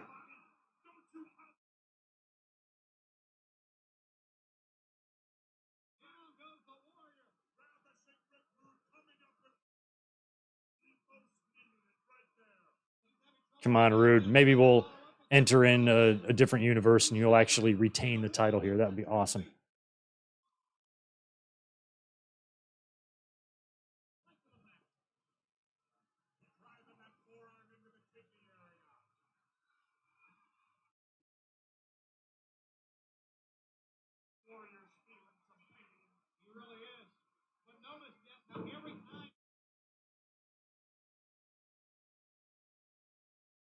I always loved Rude's gear.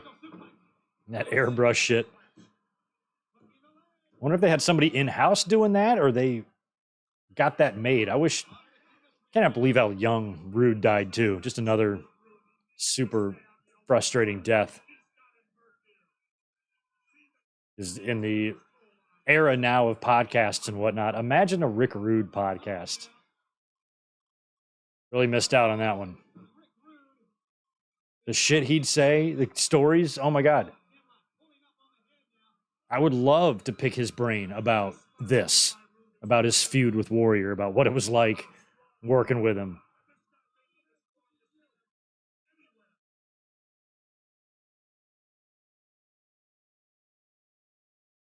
The Ravishing Pod, or I don't know, something like that.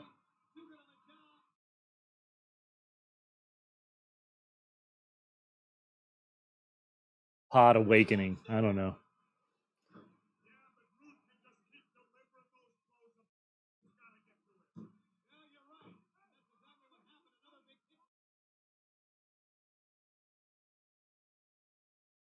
I'd probably call it Cut the Music. A podcast that's ravishing. Something like that. Oh, if only. Rude Awakening.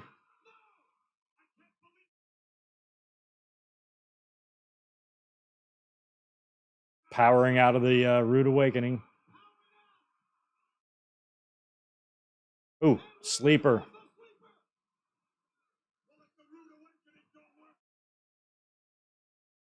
The Rude Cast. That could work.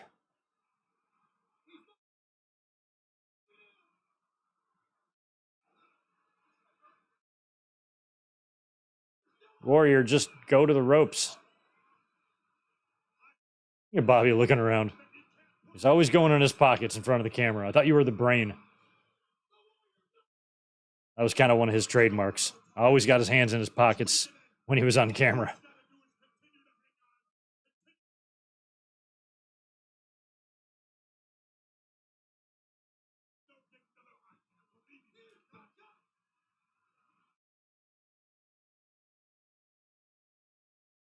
Angie, you're late. All the cheeseburgers are gone, and that keg is floating, so there's nothing left. So I hope you brought some refreshments, because we ate everything. Oh, down. Oh, man, what a bump by Morella. Fucking Michael Kumo, Angie, ate like 9 cheeseburgers. He was just, and he had himself about 15 Dr. Peppers. So it's really his fault. Gilbert was also did some damage to our picnic, so you can blame them.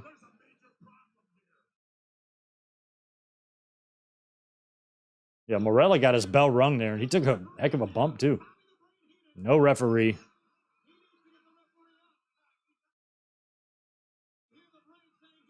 So go get a chair.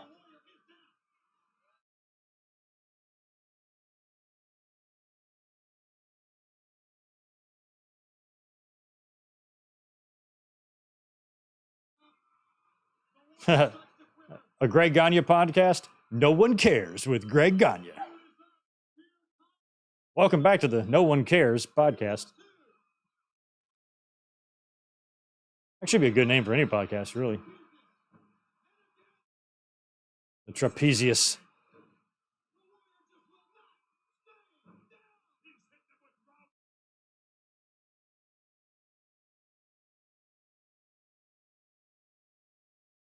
Got that Hogan level no selling there.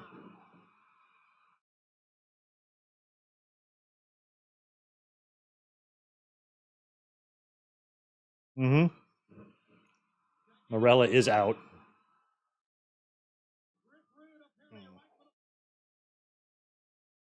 Power slam. No ref. He's got him pinned. No referee. Warrior hitting Rude with a power slam. Like, not a Davey Boy one either. Like, one off the ropes where he actually turns and rotates. Like a wrestling move. Good for you, Jim.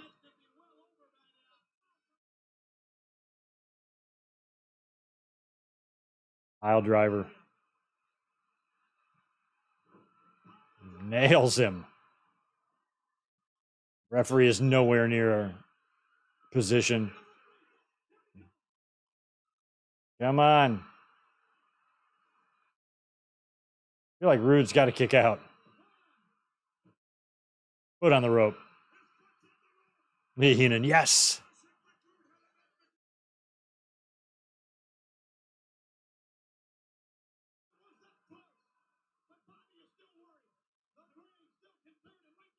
Yeah, Bobby, he's the manager of champions right now. He's doing what Jimmy Hart did the previous year. He's got the tags and the IC. Another power slam. That one's Davey style. Splash. Oh, knees up.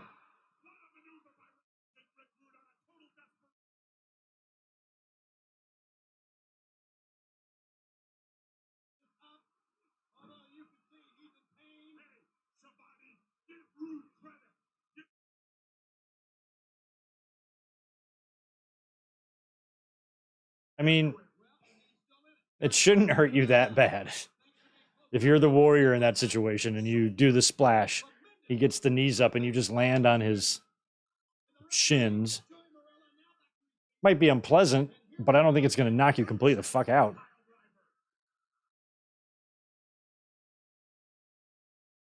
Whoa! I don't even know what that was. A half power bomb, half pile driver. And Warrior kicked out.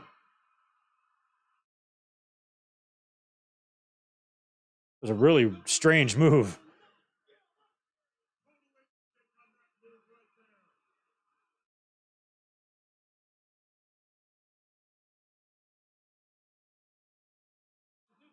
Oh, we have an injured Bailey. Oh, shit.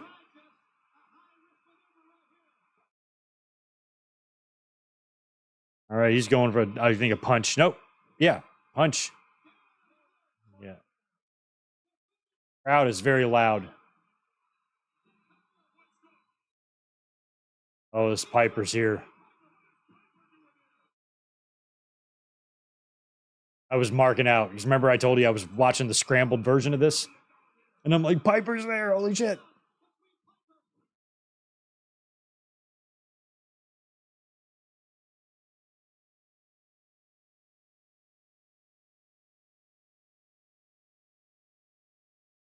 Rude sees Piper.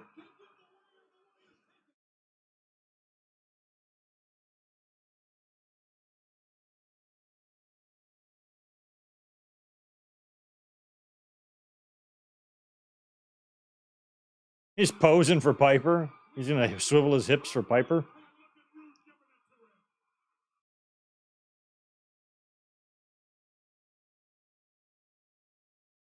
Just mooned him. Flashed him.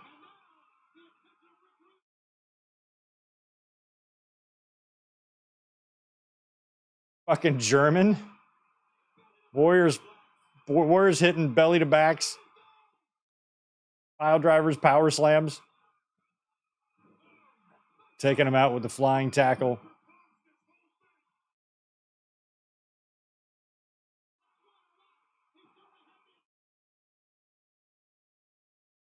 But I love that that's what triggered Rude. Piper just lifting his kilt up. Who gives a shit? This is it. This is his finish. Takes it perfectly.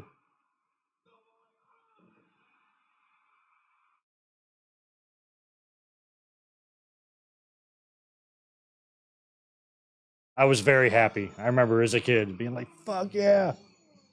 I had a feeling when I heard him say Piper was out there. I'm like, oh shit.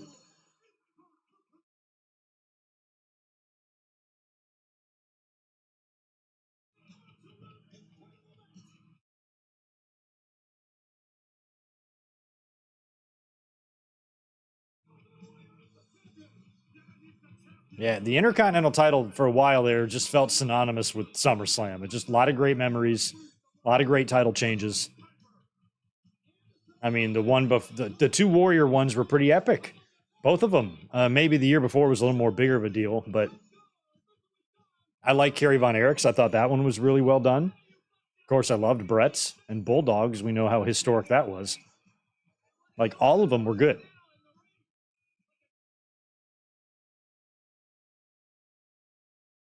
He is out there with the humanoids.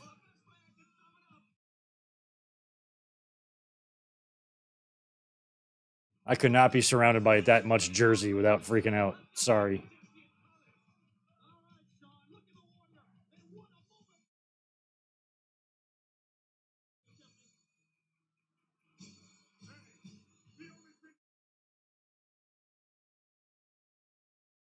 You know, Roddy Piper caused this loss. Well, you could also argue that Rick Rude cost himself because all he had to do is not freak out over getting flashed by Piper.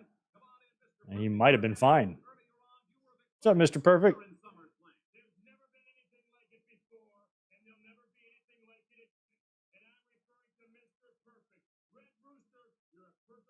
Red Rooster.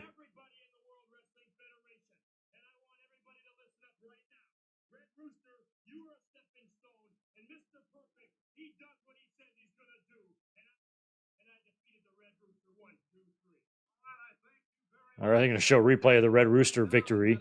So did Bailey do this at a live event? House show. Okay.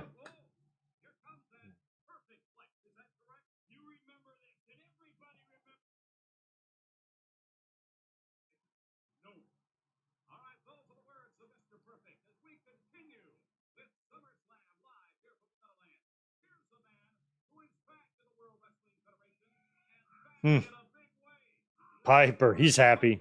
I just caused some shit, Mean Gene. Oh my God.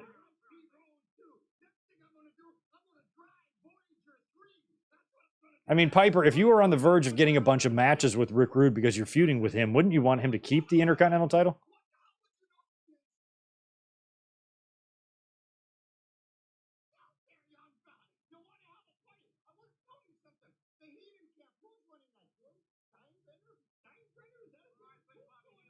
Piper.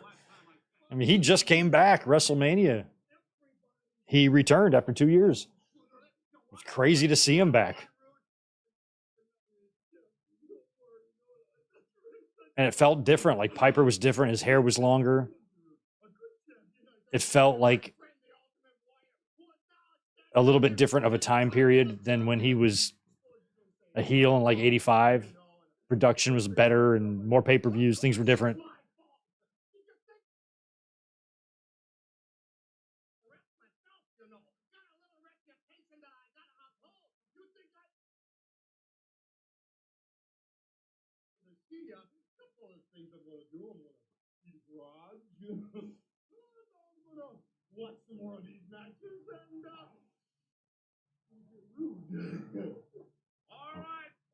I'm a little scared of Piper.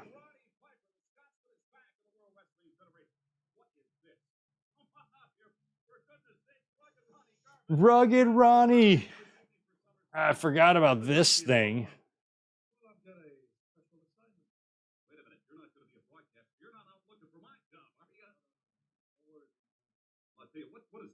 Ronnie Garvin. He was doing something with Valentine.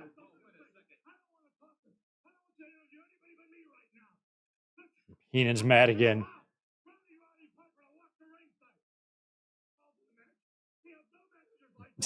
He does one of these promos every time one of his guys loses the title. He fucking flips.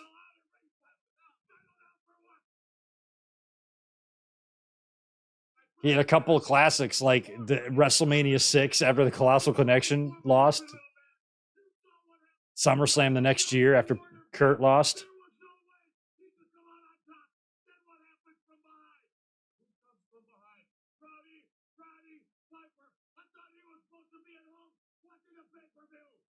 I thought he was supposed to be at home watching a pay-per-view.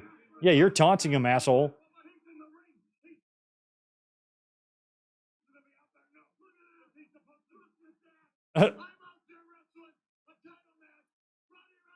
Now, I just don't understand why this would drive him over the edge to make Piper mooning him more important than hanging on to his title and continuing the match.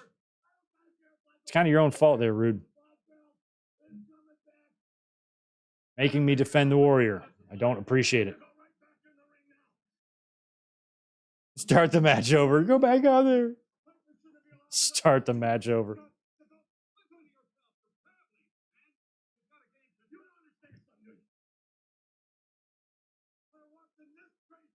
Go out there and restart the match, he said.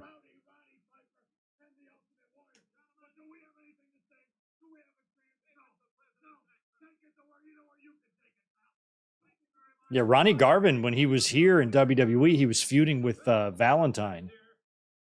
And he was using the sharpshooter as his finish, and they were incorporating that shin guard somehow. He lost like a retirement match to Valentine, had to become a referee. And now he's in a tux. I forget why.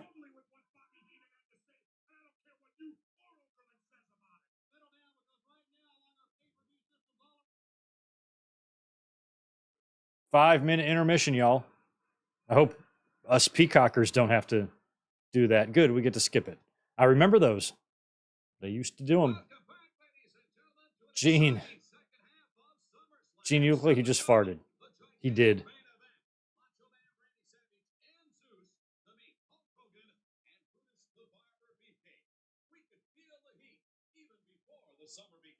Ooh, May 27th, 1989, Hulk on the main event against Boss Man in a cage. Kind of blowing off their issue finally. And here's Zeus.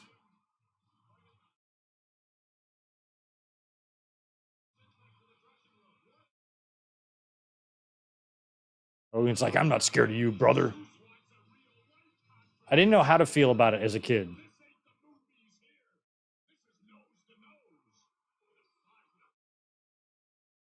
I mean, it was just movie promotion.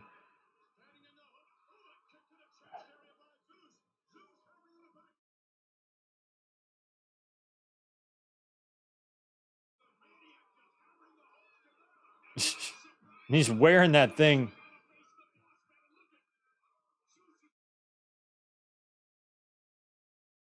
I cannot believe they trained him enough to be a pay-per-view main event.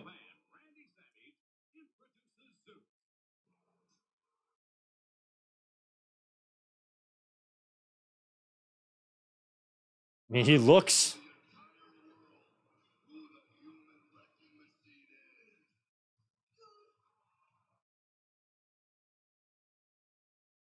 As a kid, I didn't know that he wasn't a wrestler. I think I could probably tell I think I knew he wasn't very good once I saw him try to wrestle. But Macho with the pointing, man. But I did have a few concerns about him actually winning the title. I thought as a kid that, oh shit, I think the Winged Eagle would look pretty badass on him.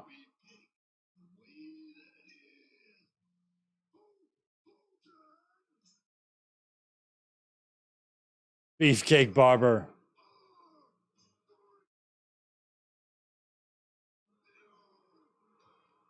I forgot how they try to explain this on TV. Like, are they acting like he's coming out of the movie to face Hogan? Because if they made a movie together, they were once cooperative, they were co-workers. Zeus does the job for him in the movie. Or are they trying to make it sound like, I don't know, I was confused.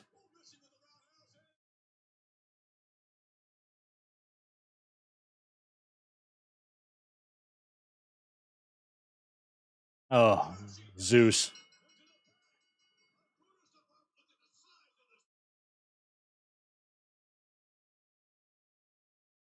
Yeah, see, they just simple shit. Big bashes, bear hugs.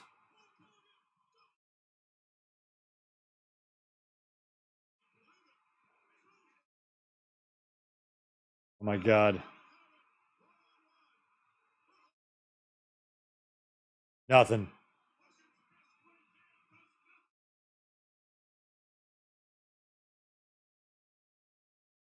They would milk this Zeus thing all the way till like Survivor Series because Zeus was on an opposite team. He would start teaming up with like DiBiase after this.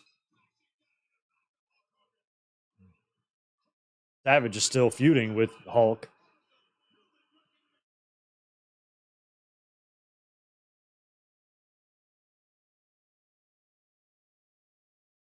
Totally manhandled. Scissors. Oh, what the hell are they going to do? Oh, Zeus got his eyes raked.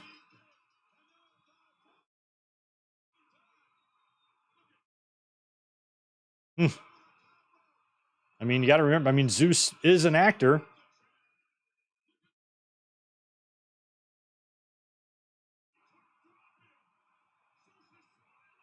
I remember that. Hogan's like, holy shit.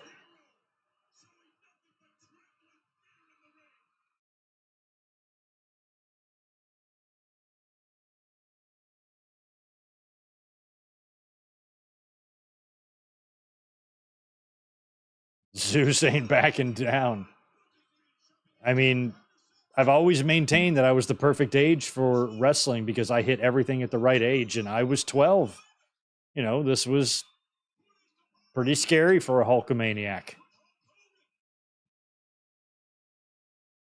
Oh, what a great shot.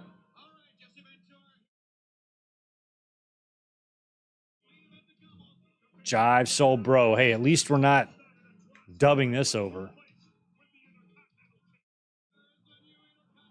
Jesse's still pissed about the IC match.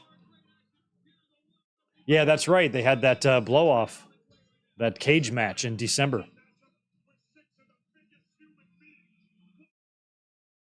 Yes, Angie, he is.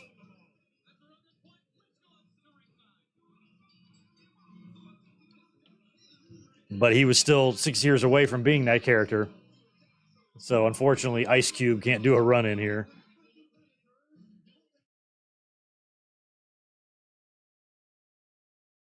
Well, I can see the back door there. This show back then they usually aired in the afternoon. I love that Andre the Giant is coming to the ring to jive Soul Bro. That's the best. Look at him. Please dance, Andre.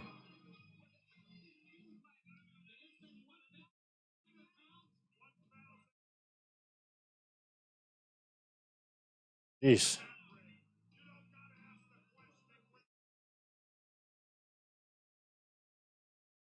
That's a lot of beef. Slick. Look at him.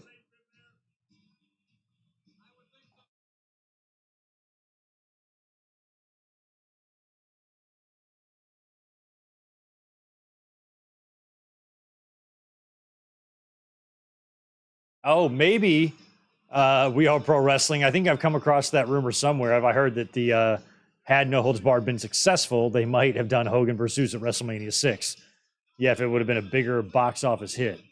But there was no way it was going to be. That was a terrible movie. But for wrestling fans, it was awesome. It was just like for video game fans, The Wizard was a great movie, even though the movie itself was shit. But to a video game fan, it was all about Mario 3. And with No Holds Barred, it was all about Hogan and Zeus.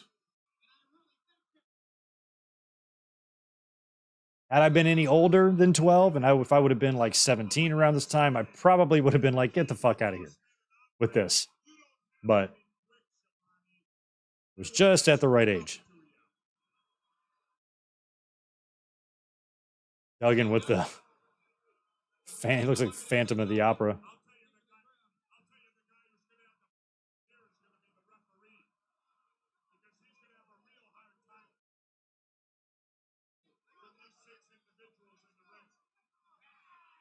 Ah. See, Duggan played along with them. I think Andre should have played along with his team.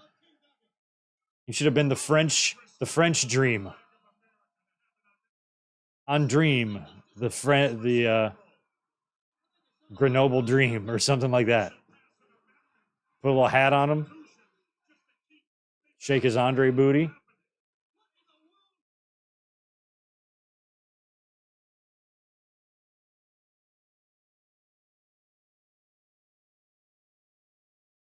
Oh.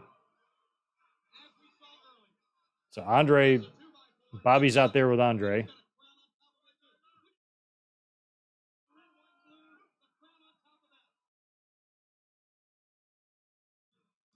All right, Duggan's rocking.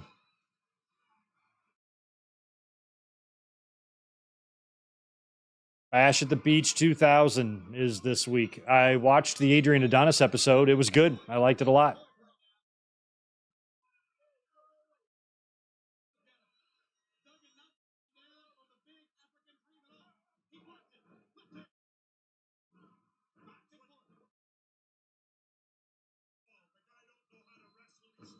Oh, I loved Bret Hart's involvement in this past episode. It's pretty funny hearing Bret talk about just partying and his relationship with Adrian Adonis. Was Bret's always spoken well of Adrian in like shoot interviews and stuff, but just hearing him describe some of the partying moments, I was just getting a huge kick out of.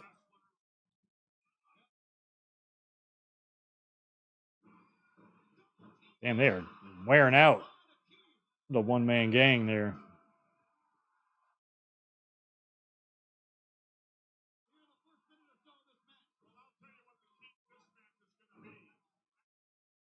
So many, like we got Akeem used to be one-man gang, different gimmicks there.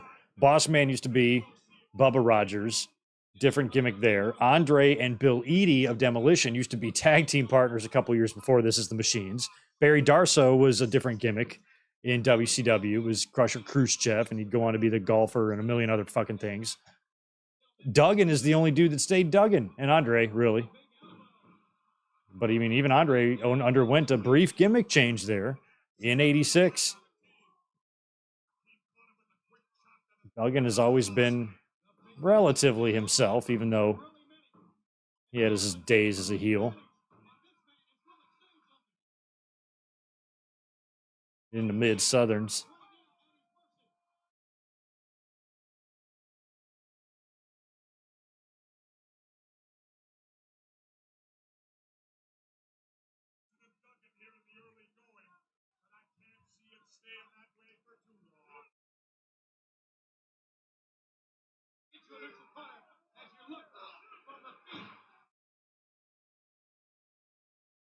We're kind of like being kind of too young to really understand what drugs were and stuff, but even as a kid, I was visually aware of the changes in Adrian Adonis because I remembered him when he was wearing the leather jacket and all that shit. And then by the time he was had the WrestleMania 3 match, he had put on all that weight and he looked really gross.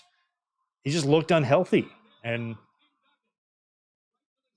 it didn't take me long once I started learning about drugs. Oh yeah, well, that explains it.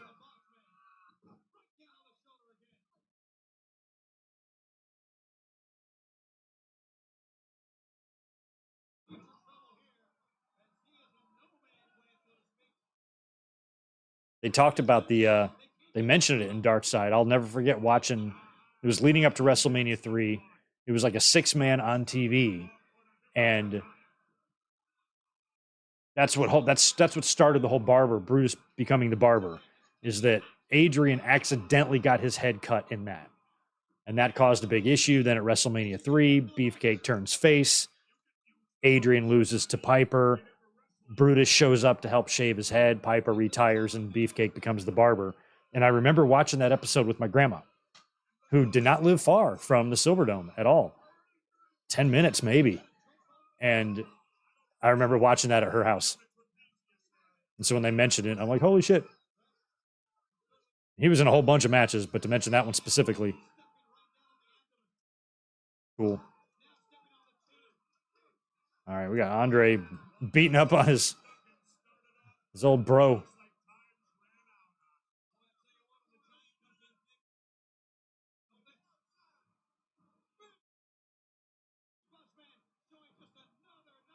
Akeem the African Dream has got to be the dumbest fucking gimmick. Like as a kid, I thought the one-man gang was pretty badass. Look at he looks like he's wrestling in like some weird pajamas. Like the mohawk was badass. He had that tattoo that's now covered by hair. I like the skulls and the bones on his gear. It was great. Like, he was a scary big man heel to me as a kid. And to change him into that was so fucking dumb. Especially because he stayed a heel. If this was meant to be a babyface gimmick where he danced around and made toys and marketed it and, you know, they turned him into a bushwhacker, then I could maybe understand from a business perspective. But the fact that he stayed a heel, I'm like, why would you make him a goofy heel when he's already such an awesome, scary heel? Yes, he ran through everything. He already worked with Hogan and all that. So I guess what do you do with him? But I feel like One Man Gang should have had a legacy similar to Kamala, to where he didn't really have to change his gimmick.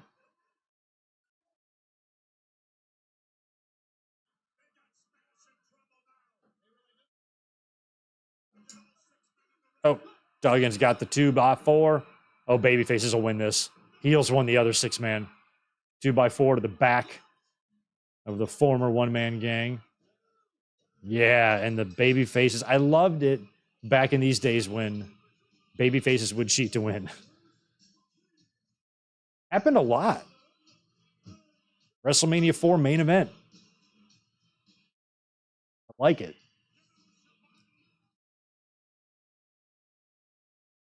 Because Jesse always loses his mind. Freaking the fuck out.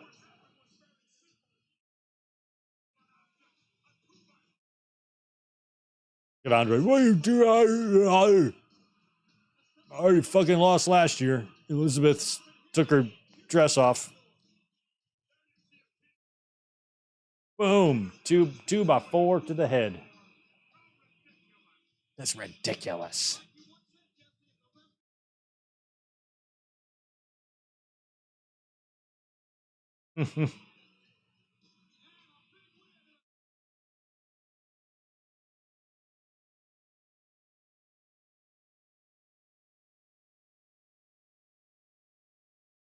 What's next? Ooh, Survivor Series. Are we going to get a report? Nope. The Thanksgiving night tradition. Be the third one.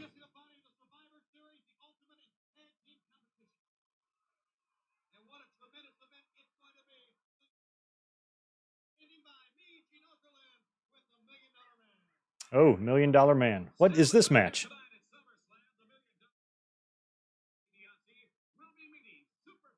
Oh, $1 Million Man versus Jimmy Snuka. I didn't even know that was happening.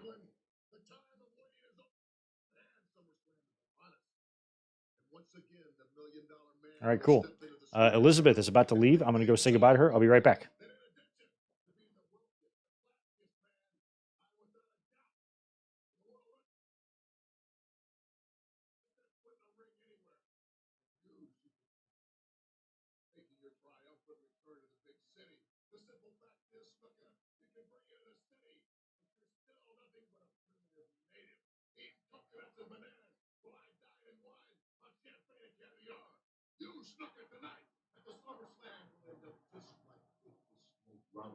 Another sorry statistic in wrestling.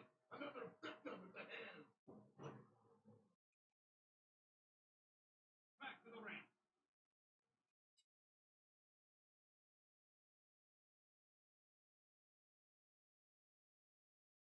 Oh, yes. A surprise, sir. Let's welcome Rugged Ronnie Garland.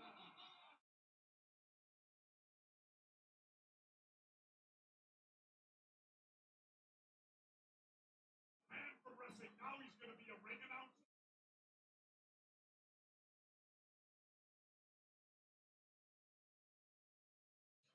For one fall.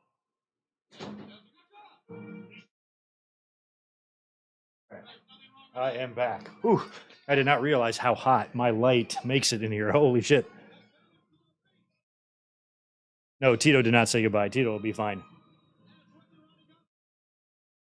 She is a casino pit boss. So she works all night long sometimes.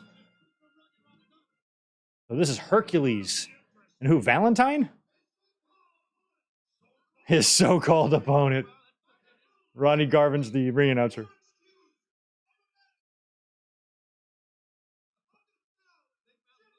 Big mouth of the South. I love it. You just trap Barry and Valentine. Pissed.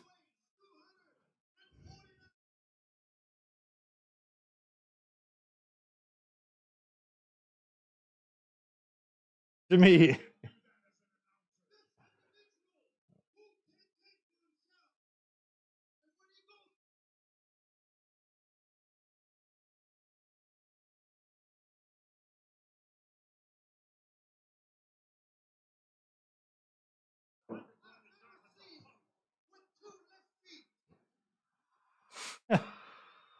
so-called opponent, which is funny. I don't know why.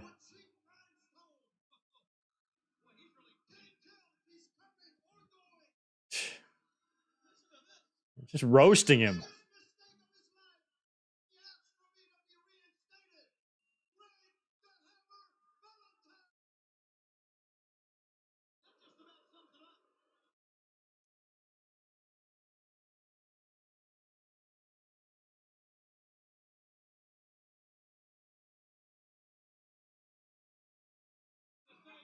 Oh.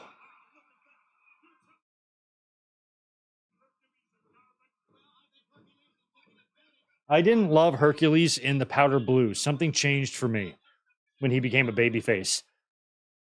And I think he just went to a lighter color just to kind of signify visually his babyface turn. But he looked awesome in the black, and he should have stuck with that.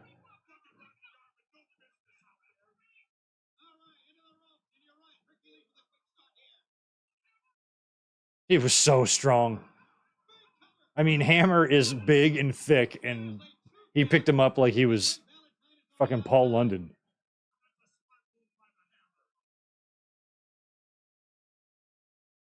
He's been distracted. It's just such a disadvantage to Hammer.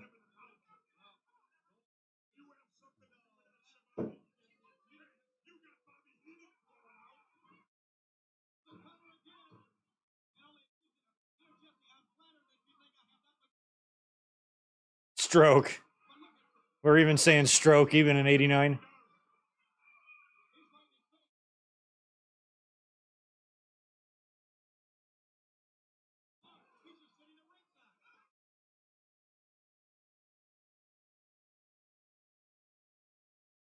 That fucking megaphone. Because I have never seen or been up close or any Jimmy Hart match. I've never watched him manage other than WrestleMania. So I've never been in the presence of the megaphone to hear what it's like in person. That blows my mind, but I think it's true.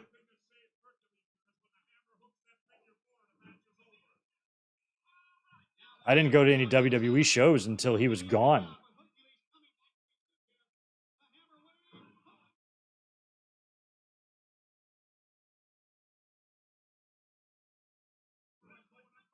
And Hercules and the Hammer, too. They were mostly always heels.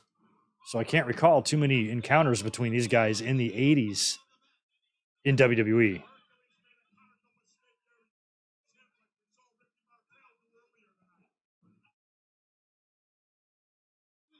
Wow.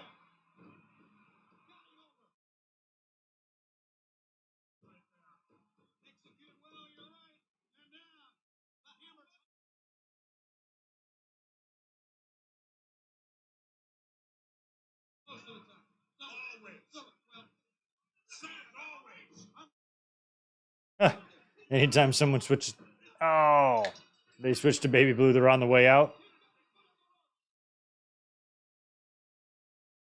Definitely signifies something.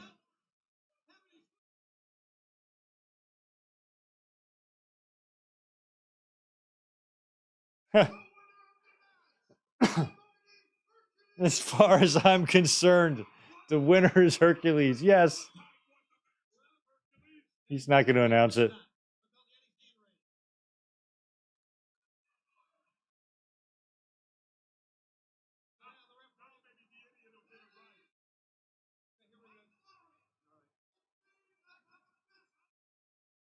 I was misunderstood.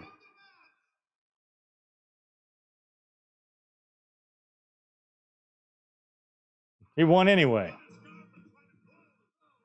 Oh, a hammer nailed him. Well, you kind of had that coming, Ronnie. Herc's music is weird. Oh, he's pissed. I think the whole reason why he was retired, I think he got injured, and that was the storyline reason. So now they're like, he's about to be reinstated or something, and they can resume their shit. Which they might have a match at the Royal Rumble in 90. So that means that's a whole nother 5 months away. They stretch this on TV. I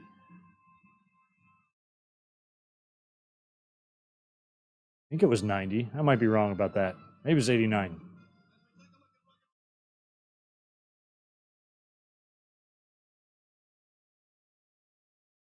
Oh, it starts here. Yeah, so that's it. That's then a blow off probably.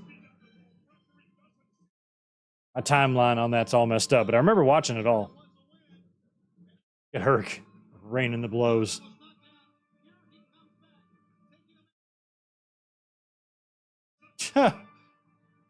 What a shot.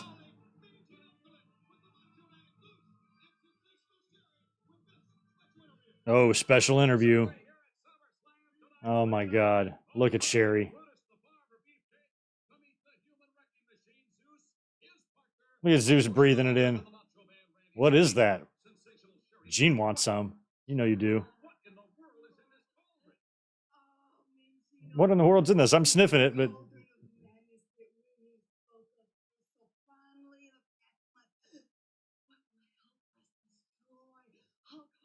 it's fucking meth. This is some fucking Heisenberg shit they're sniffing.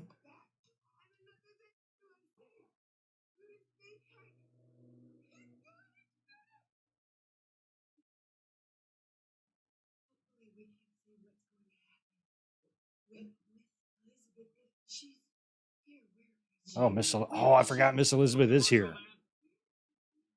No, it's not a fog machine, Mike. It's meth. Don't sugarcoat it. It's okay. We're all adults. We know it. Like, look at Macho Man. Does he not look like a very stressed out Jesse Pinkman? Zeus is just loving it. He's about to punch through a brick wall. He's hooked now. This began the drug problems of Zeus, which is why there was never a No Holds Barred 2.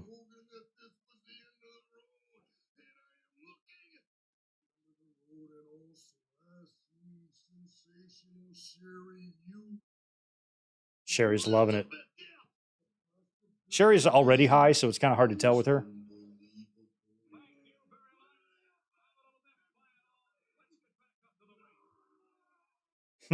Nice. Dry ice? No, it's meth.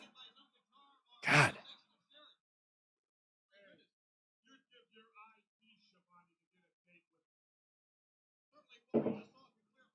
To get a date with her. I think Sherry's hot, but that particular Sherry was a little frightening.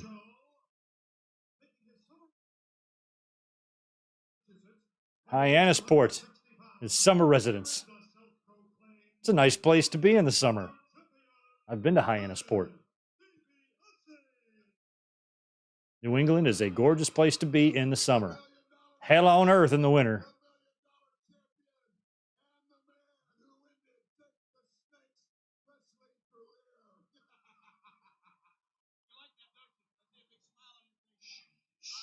Oh, Snuka and his music. Seeing Snuka and Piper back, both returning at WrestleMania, was really crazy to me. I remember always thinking and wondering if it was connected because of their history. And then they both come back. I think they would have made a fun team or alliance or even tag team, Piper and Snuka. slap the straps on them for 4 months. It would be fun.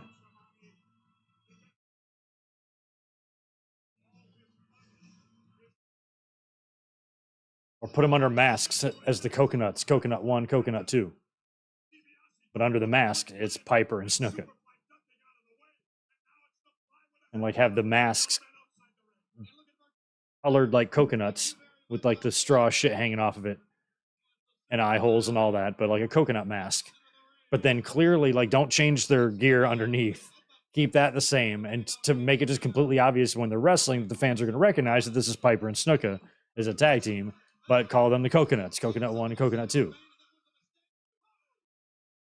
They should have done that. Would have printed money. I would have bought a coconut shirt. You put the belt on the coconuts. Put the belts on them.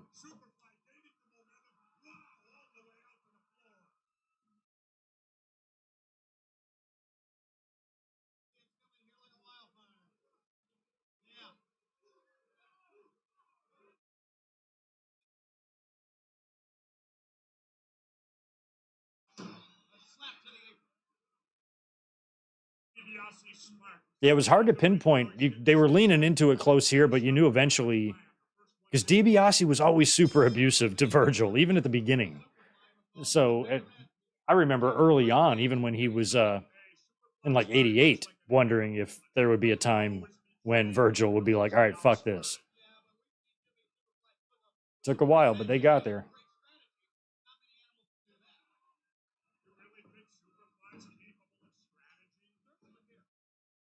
I do like, oh, that was a botch. I do like Superfly's black and white gear. I'm using that very much.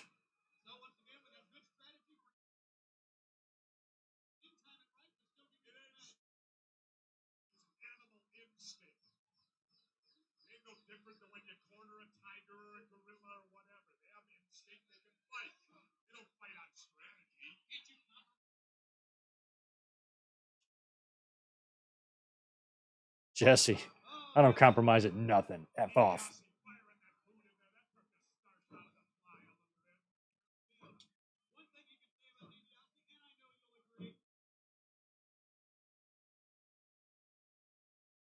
He cried when Macho Man died. I'll never forget my sister texted me because when we were kids, she remembered me being a wrestling fan. And even though she doesn't know anything about the business today, she knows I follow it. And when she heard that, she like texted me and was like, "Hope you're doing all right. I know he was like your favorite, right?" And I was like, "Close. He was number 2." But I was like, I appreciated the text. Because she never gave a rat's ass about wrestling, but she knew enough that it probably affected me.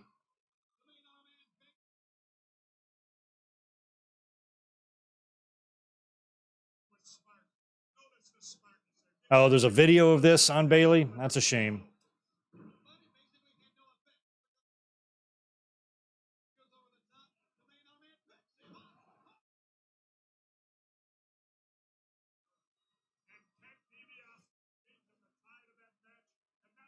Hopefully, this is not something ACL-ish with her. I really hope it's not something that's going to keep her out another year after just recovering from that previous injury. That would be a bummer. Hopefully, whatever it is minor, but it doesn't sound good.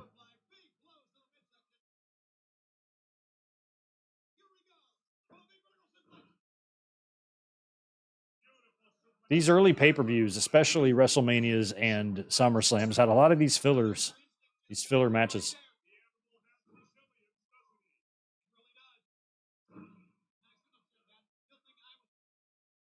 Don't think anything else is left. Probably not. It's probably the main event after this.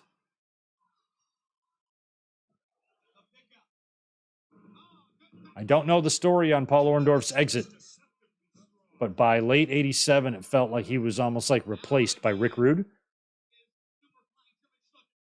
Because Rude came in, the two of them kind of had a brief beef, and I think they wrestled live events, and Orndorff probably put him over, or they wrestled DQ finishes or whatever. And then, yeah, Orndorff was gone by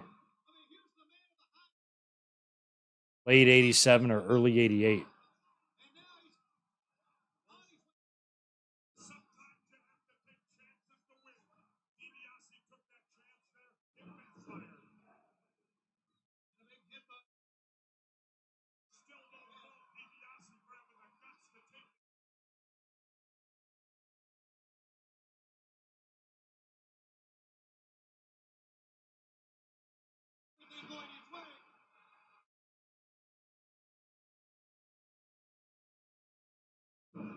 Oh.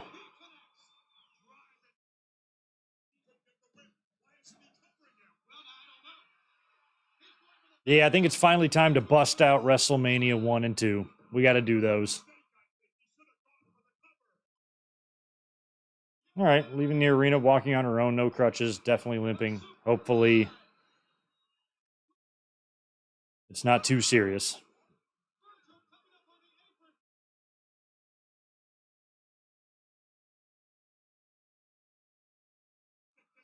An animalistic decision, attacking poor Virgil out here. Yeah, I like 2 better than 1, too. 2 could be fun. We could do 2. 2 wouldn't be painful. 2 wouldn't be painful at all. That one will definitely do. There's some fun matches on that. Bulldogs win the titles. We get a count out victory here.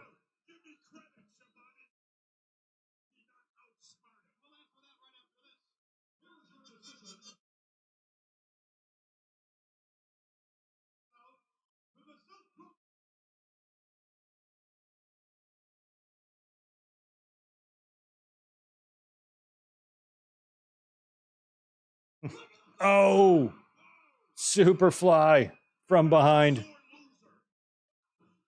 Taking out everybody. Virgil. I've talked about Virgil before, how when DiBiase first came in, I was scared of Virgil. I thought he was like a scary, scary guy, despite the outfit. But then after a while, he became portrayed as a weakling, just getting his ass kicked all the time, never being able to hold his own, which was just weird. I'm like, DiBiase, I thought you had a lot of money. Wouldn't you get somebody who could handle themselves? This guy gets his ass kicked every time. Oh, and he took a splash. So I think it hurt him becoming a babyface. It's like he was going to immediately be an underdog. Where if you kept him scary the whole time, and you kept, you had him be able to hold his own against anybody to where they might even back off a bit. And then, you have DiBiase still confident that, I'm paying all his money, I'll be able to abuse him. And then he gets fed up, beats DiBiase's ass. And now he's a babyface who the fans already know can take care of himself instead of being the underdog. But that girl's hair is something else.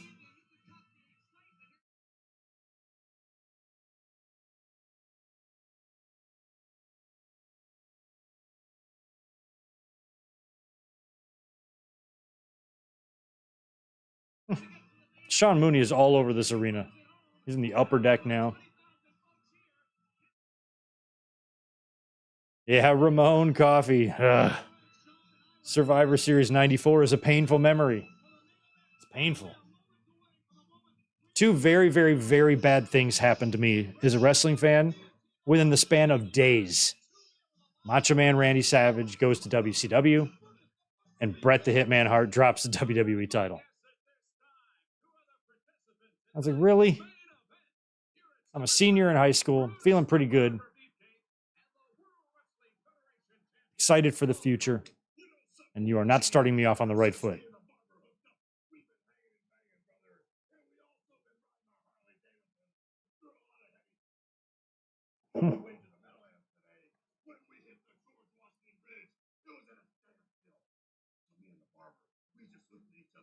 Me and the barber.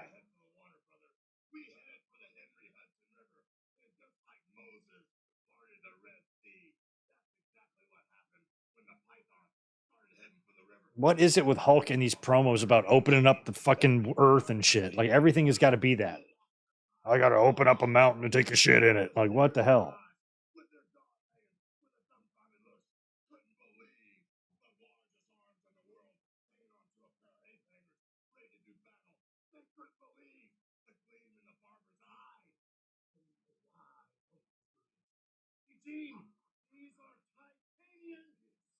Titanium steel blades, huh? Beaver still rocking the bow tie.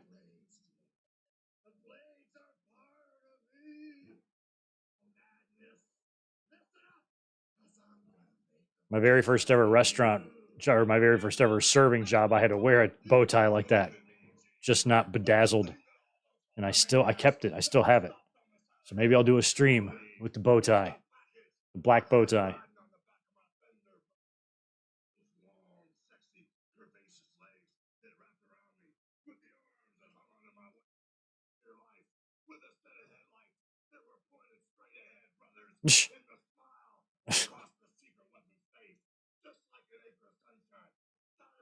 Hogan is out here sounding like Warrior. I'm lost. Scary Sherry. Scary Sherry got over. One of my cousins who didn't even watch wrestling came to visit. And I was watching wrestling and she was on TV and he goes, "Is that Scary Sherry?" He knew it. He must have heard it at school. I'm like, "That is Scary Sherry." The Genius. Oh, Lanny. He's a bad guy now.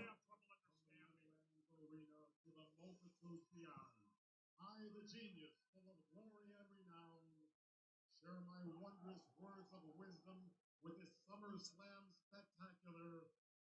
Take my mortarboard and gown. Brutus, Beefcake, and Hulk Hogan shall be running for their lives. The highest card they're holding is a deuce. They are totally unqualified to match the royal flush that shall be coming from the Macho Man and Zeus. Yeah, that's your brother, guy. Lanny's creepy. I can't help it. He creeps me out. He teamed up with Tony Gurria on the Saturday Night's Main Event we watched for members the other day. Lost.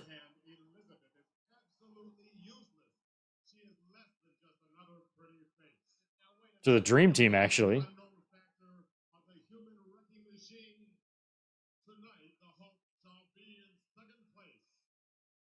Oh my God, Lanny. Enough.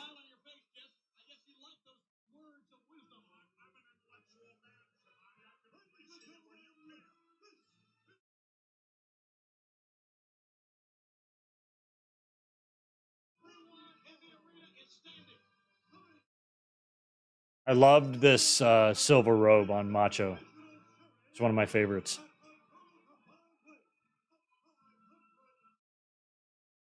I think it might be my absolute favorite.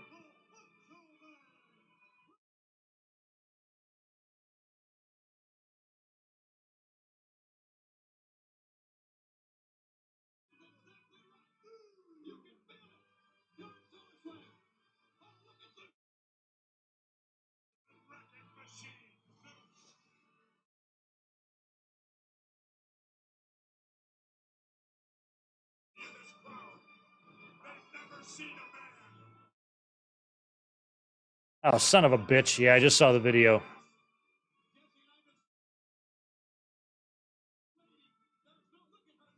Doesn't look like she hit it on anything. Might have just happened. Frothing at the mouth. She's a real woman. Sherry is so over the top. Her outfits were fucking insane. She was so hardcore.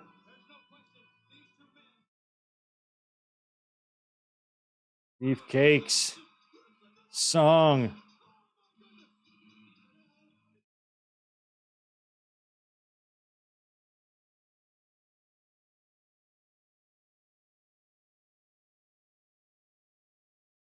It's got that outfit.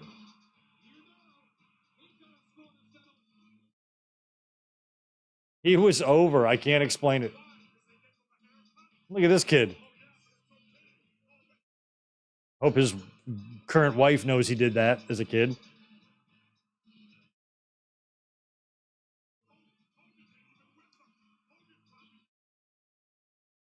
Listen to Jesse. Hogan got scared.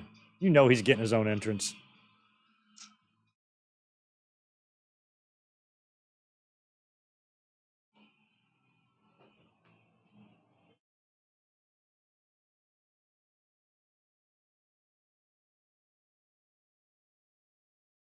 Here he comes. Sorry, I didn't even tell you I was leaving. I just went to go get a quickie.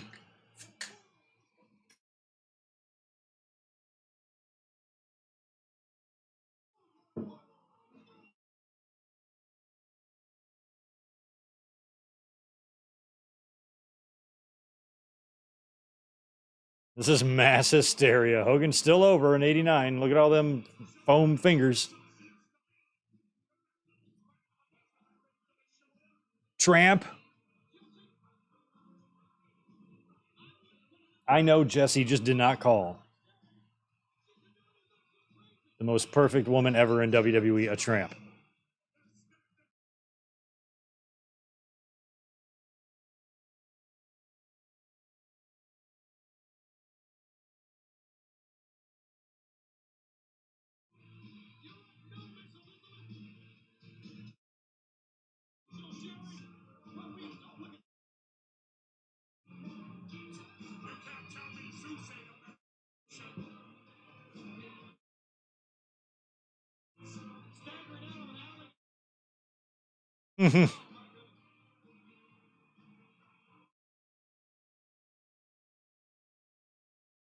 Zeus is ready. I mean, Beefcake here is basically wearing the same gear he wore as the Booty Man.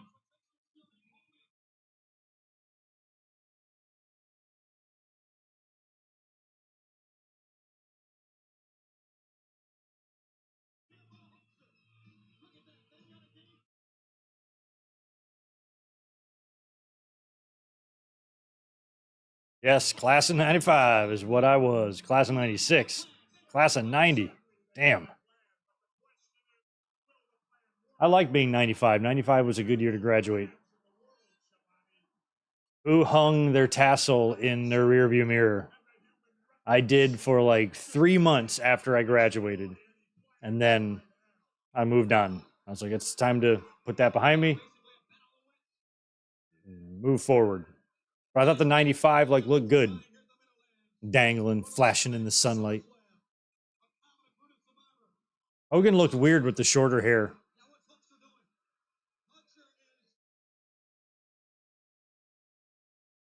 He's got Howard coming in. He's already conceded. He's like, we're going to forfeit.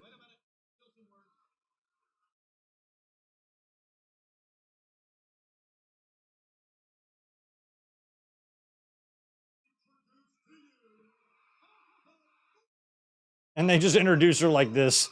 She gets her own thing. Look at her. She's over. She's more over than Sable.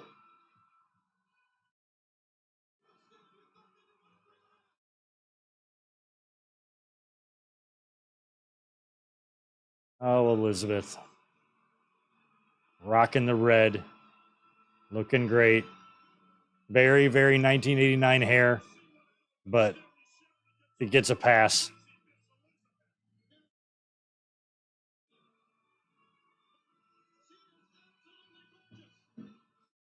When I was 12, and I'm starting to figure things out as boys do. It was her, man. It was her. It all goes back to her.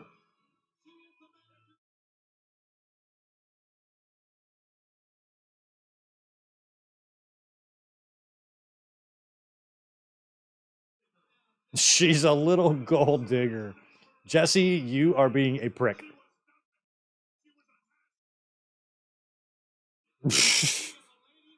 She's a hash slinger down the street in Jersey. He's Jersey. He skis in his jeans. Oh my God. Jesse, Barry, and Elizabeth. I want to be mad about it, but I'm not. JJ, appreciate the $5. Sorry to miss out on the stream tonight. Had a date with the girlfriend. Hope all is well with you, Greg. We're doing great, man. Hope the date went well. Date nights are always fun.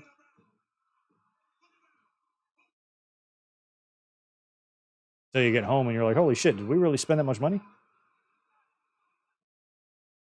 I need from Hogan. Nothing on Zeus. He can't do nothing. Zeus trying to take a body slam is just stiff as a board. See, now look at the changes in Elizabeth. She's way more.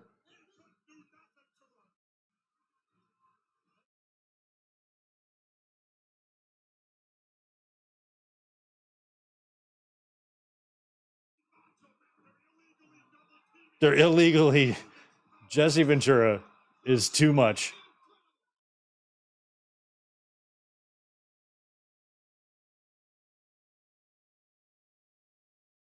Zeus is like, I got you. Hogan's like, oh shit.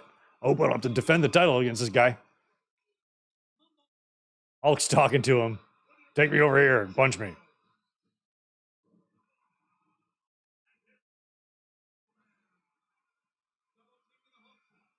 Oh, fuck yeah, JJ Leg. Stay at home date night. Those are the best. Elizabeth and I have that every Monday night. That's when we get our movie watching done and any other shows we need to do. We usually make dinner.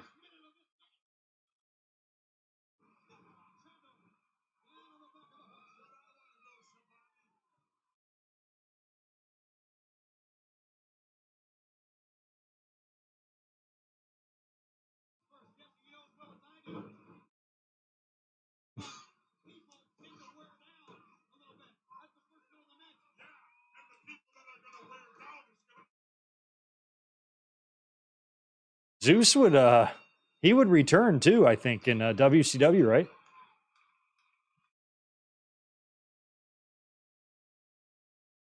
What? That's a pay-per-view we might need to watch. The one that had like the cage and it was like Hogan and Savage against like 10 dudes. Like Loch Ness was one of them. Like I don't even think I ever saw that match. I just remember the build to it being like, what? This is ridiculous. It was 95.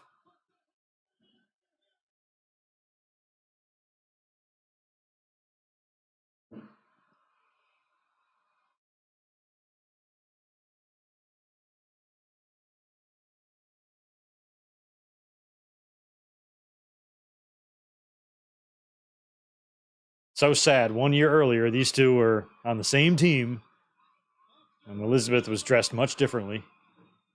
And now they're at odds. It's so sad. I did like Savage's silver gear. Looked really good. Match Zeus, too.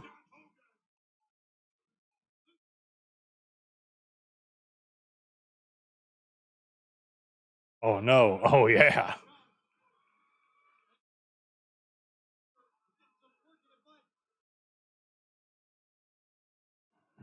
Uncensored. Yeah, it's going to have to be that one. We might, maybe we did watch that one. I forgot.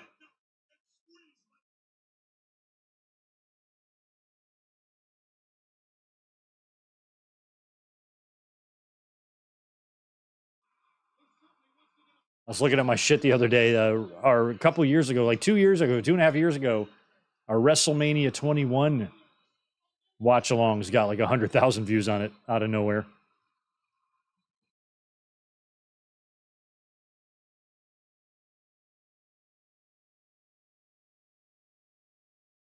Squeeze him. Very simple stuff. Like they didn't, like Zeus ain't throwing arm drags out there. Like luckily when you're big, even if you are a trained wrestler, your moveset's going to be small and limited anyway. So at least it worked out. I guess they taught him to do just enough. But every time I saw Hogan pick him up to do any sort of type of body slam, the way his body was just all stiff just looked hilarious. Hogan's not going out. He survived like a 10-minute bear hug from Andre at WrestleMania. Oh, 1, 2, no.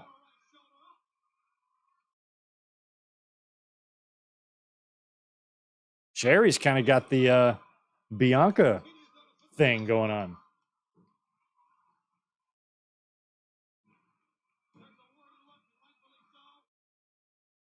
If women are ever going to bring back that hairstyle that Elizabeth's rocking.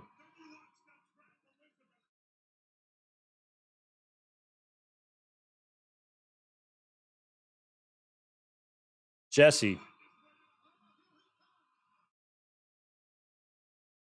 If I ever met Jesse Ventura, I never have, but I might say to him, bro, I didn't appreciate the way you were burying Elizabeth at SummerSlam 89. He won't even remember, but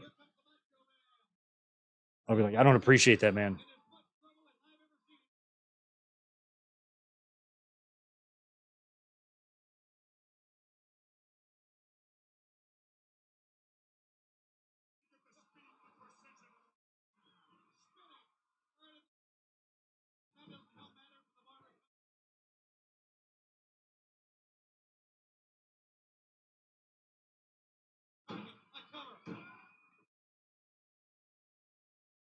He does not stay down. He's going to have to hot tag Brudeye here.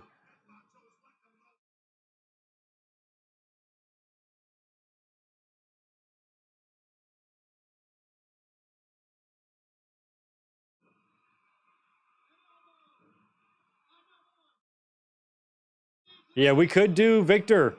We could maybe do a Bash at the Beach. I think the next Dark Side is Bash at the Beach 2000. We could technically watch that one if we wanted. There might be a better bash to do. High knee.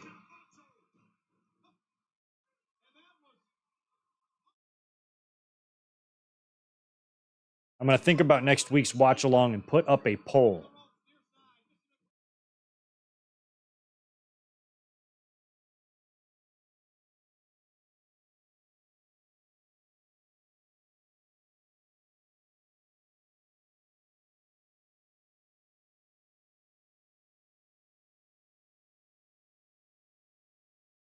It's going down.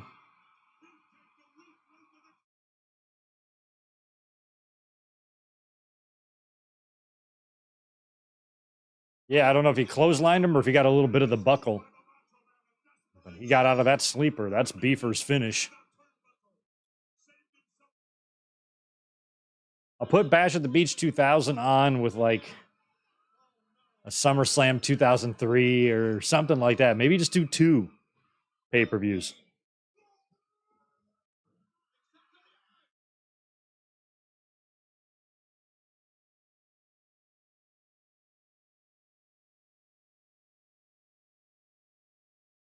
Sleeper on Zeus. I don't know if sleepers work on Zeus. Probably not. Oh, was that a shoe? The purse.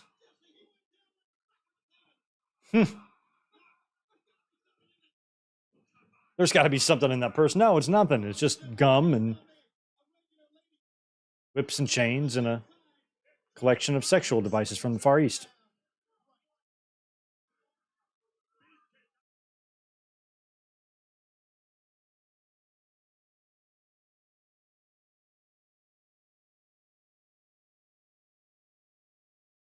Beefcake hasn't moved at all. Hogan is not allowing it. I love it. Hogan's such a cheater.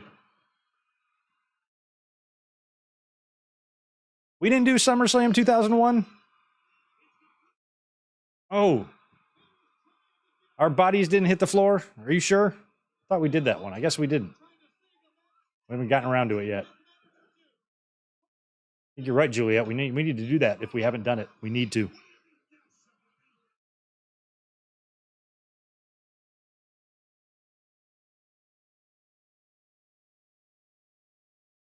Because Zeus hit him right here. See, Zeus watches wrestling.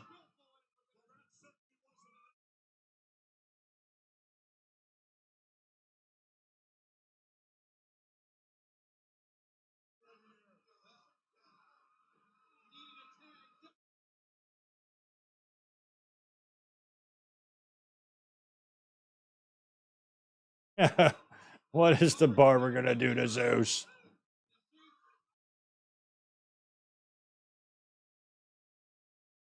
Look at Earl. You are crazy.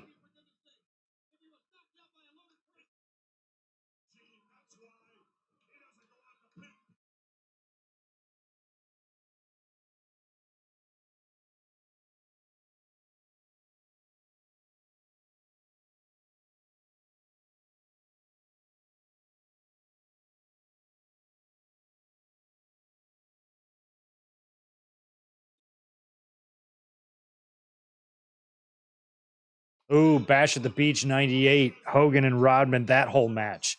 That would be in line with what we're watching now with Zeus in the ring. That one could be good. A little SummerSlam break. I like that one too. Bash 98.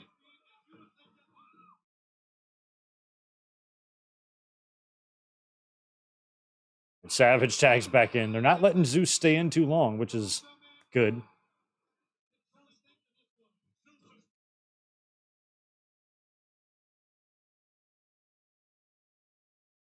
Wow, Savage is fast.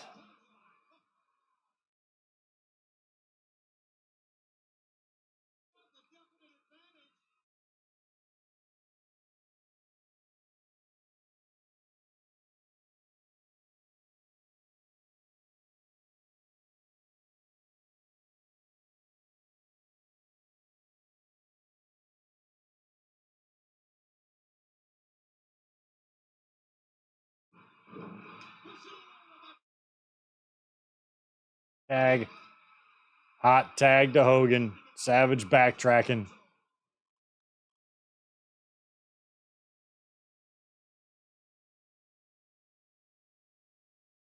I don't even really know what the finish is here.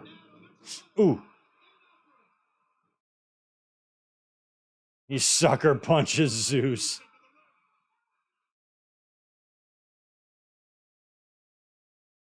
Oh. Savage ate that boot.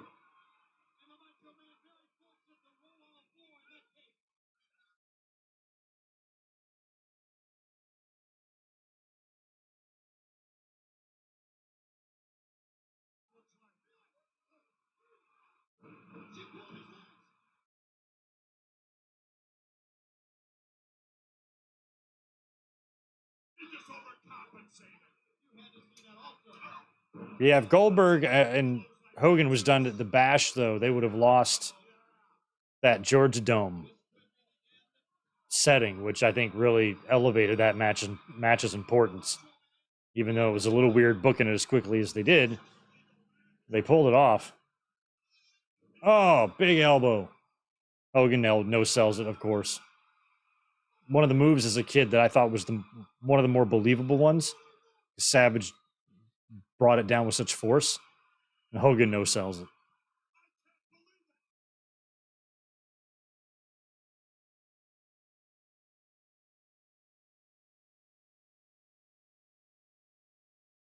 Zeus and Zeus is the legal man. It's Zeus and Hogan. Finally. Zeus against what is his name in the movie? Rip, not Rip Rogers, but Rip something. It might just be Rip. Zeus trying to sell is pretty funny. Oh. He's gonna go down. He's down. Look at him. So fucking silly. Sherry's up on the. Oh, she's in the ring. I think she got thrown in by Elizabeth. Oh, crowd's going nuts. It's fucking chaos. Savage. Oh, bump by Savage off the top. Beefcake shoves him off. Oh, look at Hogan pretends it's heavy. Oh my God, Hogan. You'd be terrible in mime class.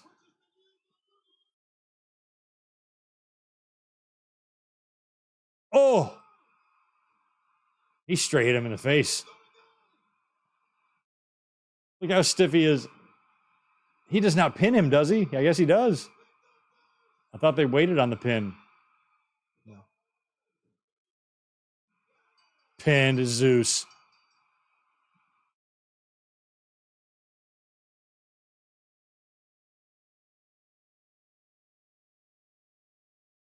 Oh, yeah, see, he had to cheat again.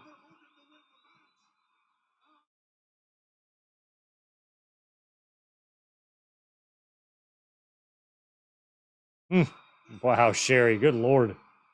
Atomic drop. There you go, Elizabeth. Knocked her the fuck out.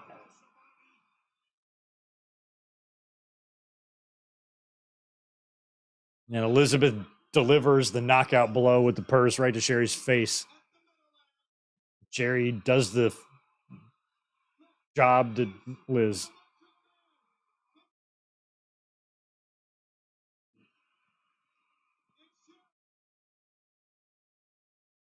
Oh, they're going to cut her Bianca braid.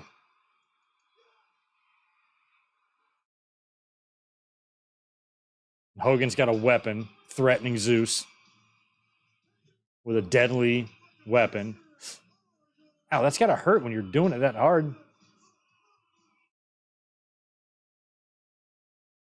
Be careful with those scissors, dudes. Don't be cutting up Elizabeth. Don't be carving her up.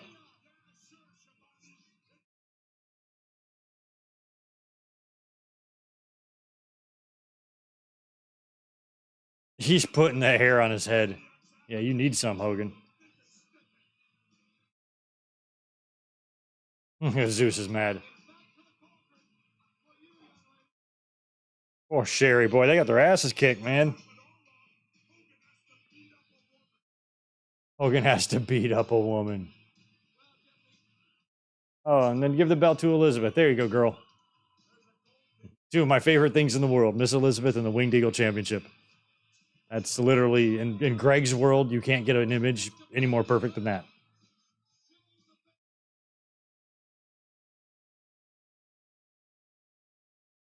I don't know what she's hanging around with these two doofuses, though. You should go hang out with Brett.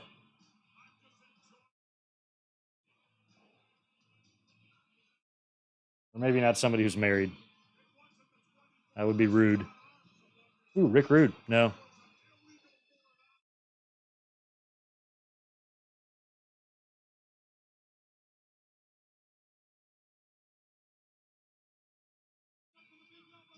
Brutus, for whatever reason, got so many big pay-per-view payoffs.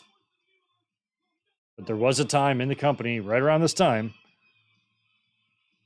in the whole previous year, where he was just over. Over.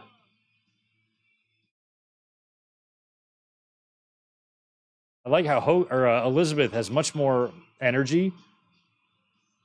She changes her facial expression. She's happy. She's getting physical with Sherry. I liked all that.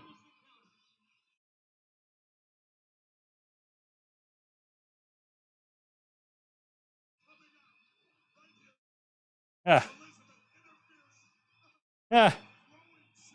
That's awesome. Sherry and Elizabeth had such a fun rivalry. They were just as opposite as you could be. Elizabeth's like, yeah, here's your belt, asshole. Here's your sweaty belt.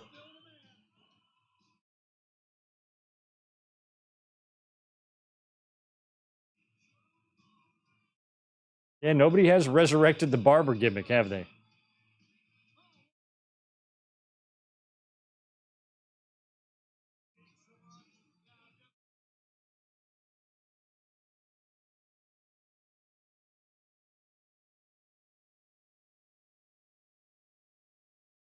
Oh, he really did hit Zeus. You know, a barber gimmick wouldn't even work today because enhancement matches aren't a thing anymore. So his gimmick was to cut his opponent's hair. And he was able to do that pretty much every week in enhancement matches because they would just bring in some local talent who would be okay with getting their head shaved or cut or haircut.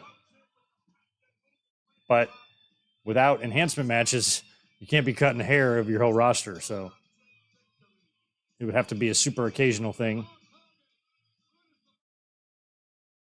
It would have to be in the background, kind of the way Britt is a dentist, you know, where she's not pulling out people's teeth in every match, but they acknowledge that she's a dentist. She does a lockjaw and all that. So maybe something like that.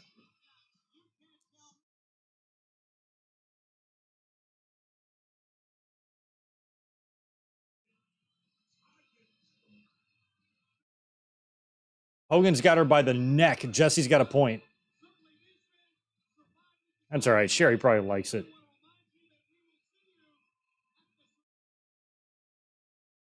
What an atomic drop he hits on Sherry. And then Elizabeth. What a sell.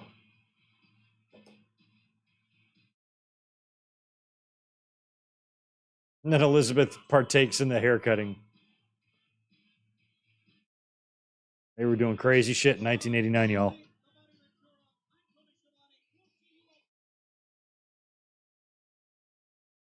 Thank you so much, Shivani. All right, that's a wrap on SummerSlam 1989. Thank you for indulging me. I just picked this one straight out. I didn't consult with you. I didn't ask you. I just decided, hey, we're doing this one, but I will let you guys decide the next one. I like some of these ideas.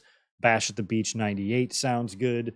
SummerSlam 01, SummerSlam 03, Bash at the Beach 2000. Maybe we'll do a poll like that. So keep a lookout over on YouTube for that.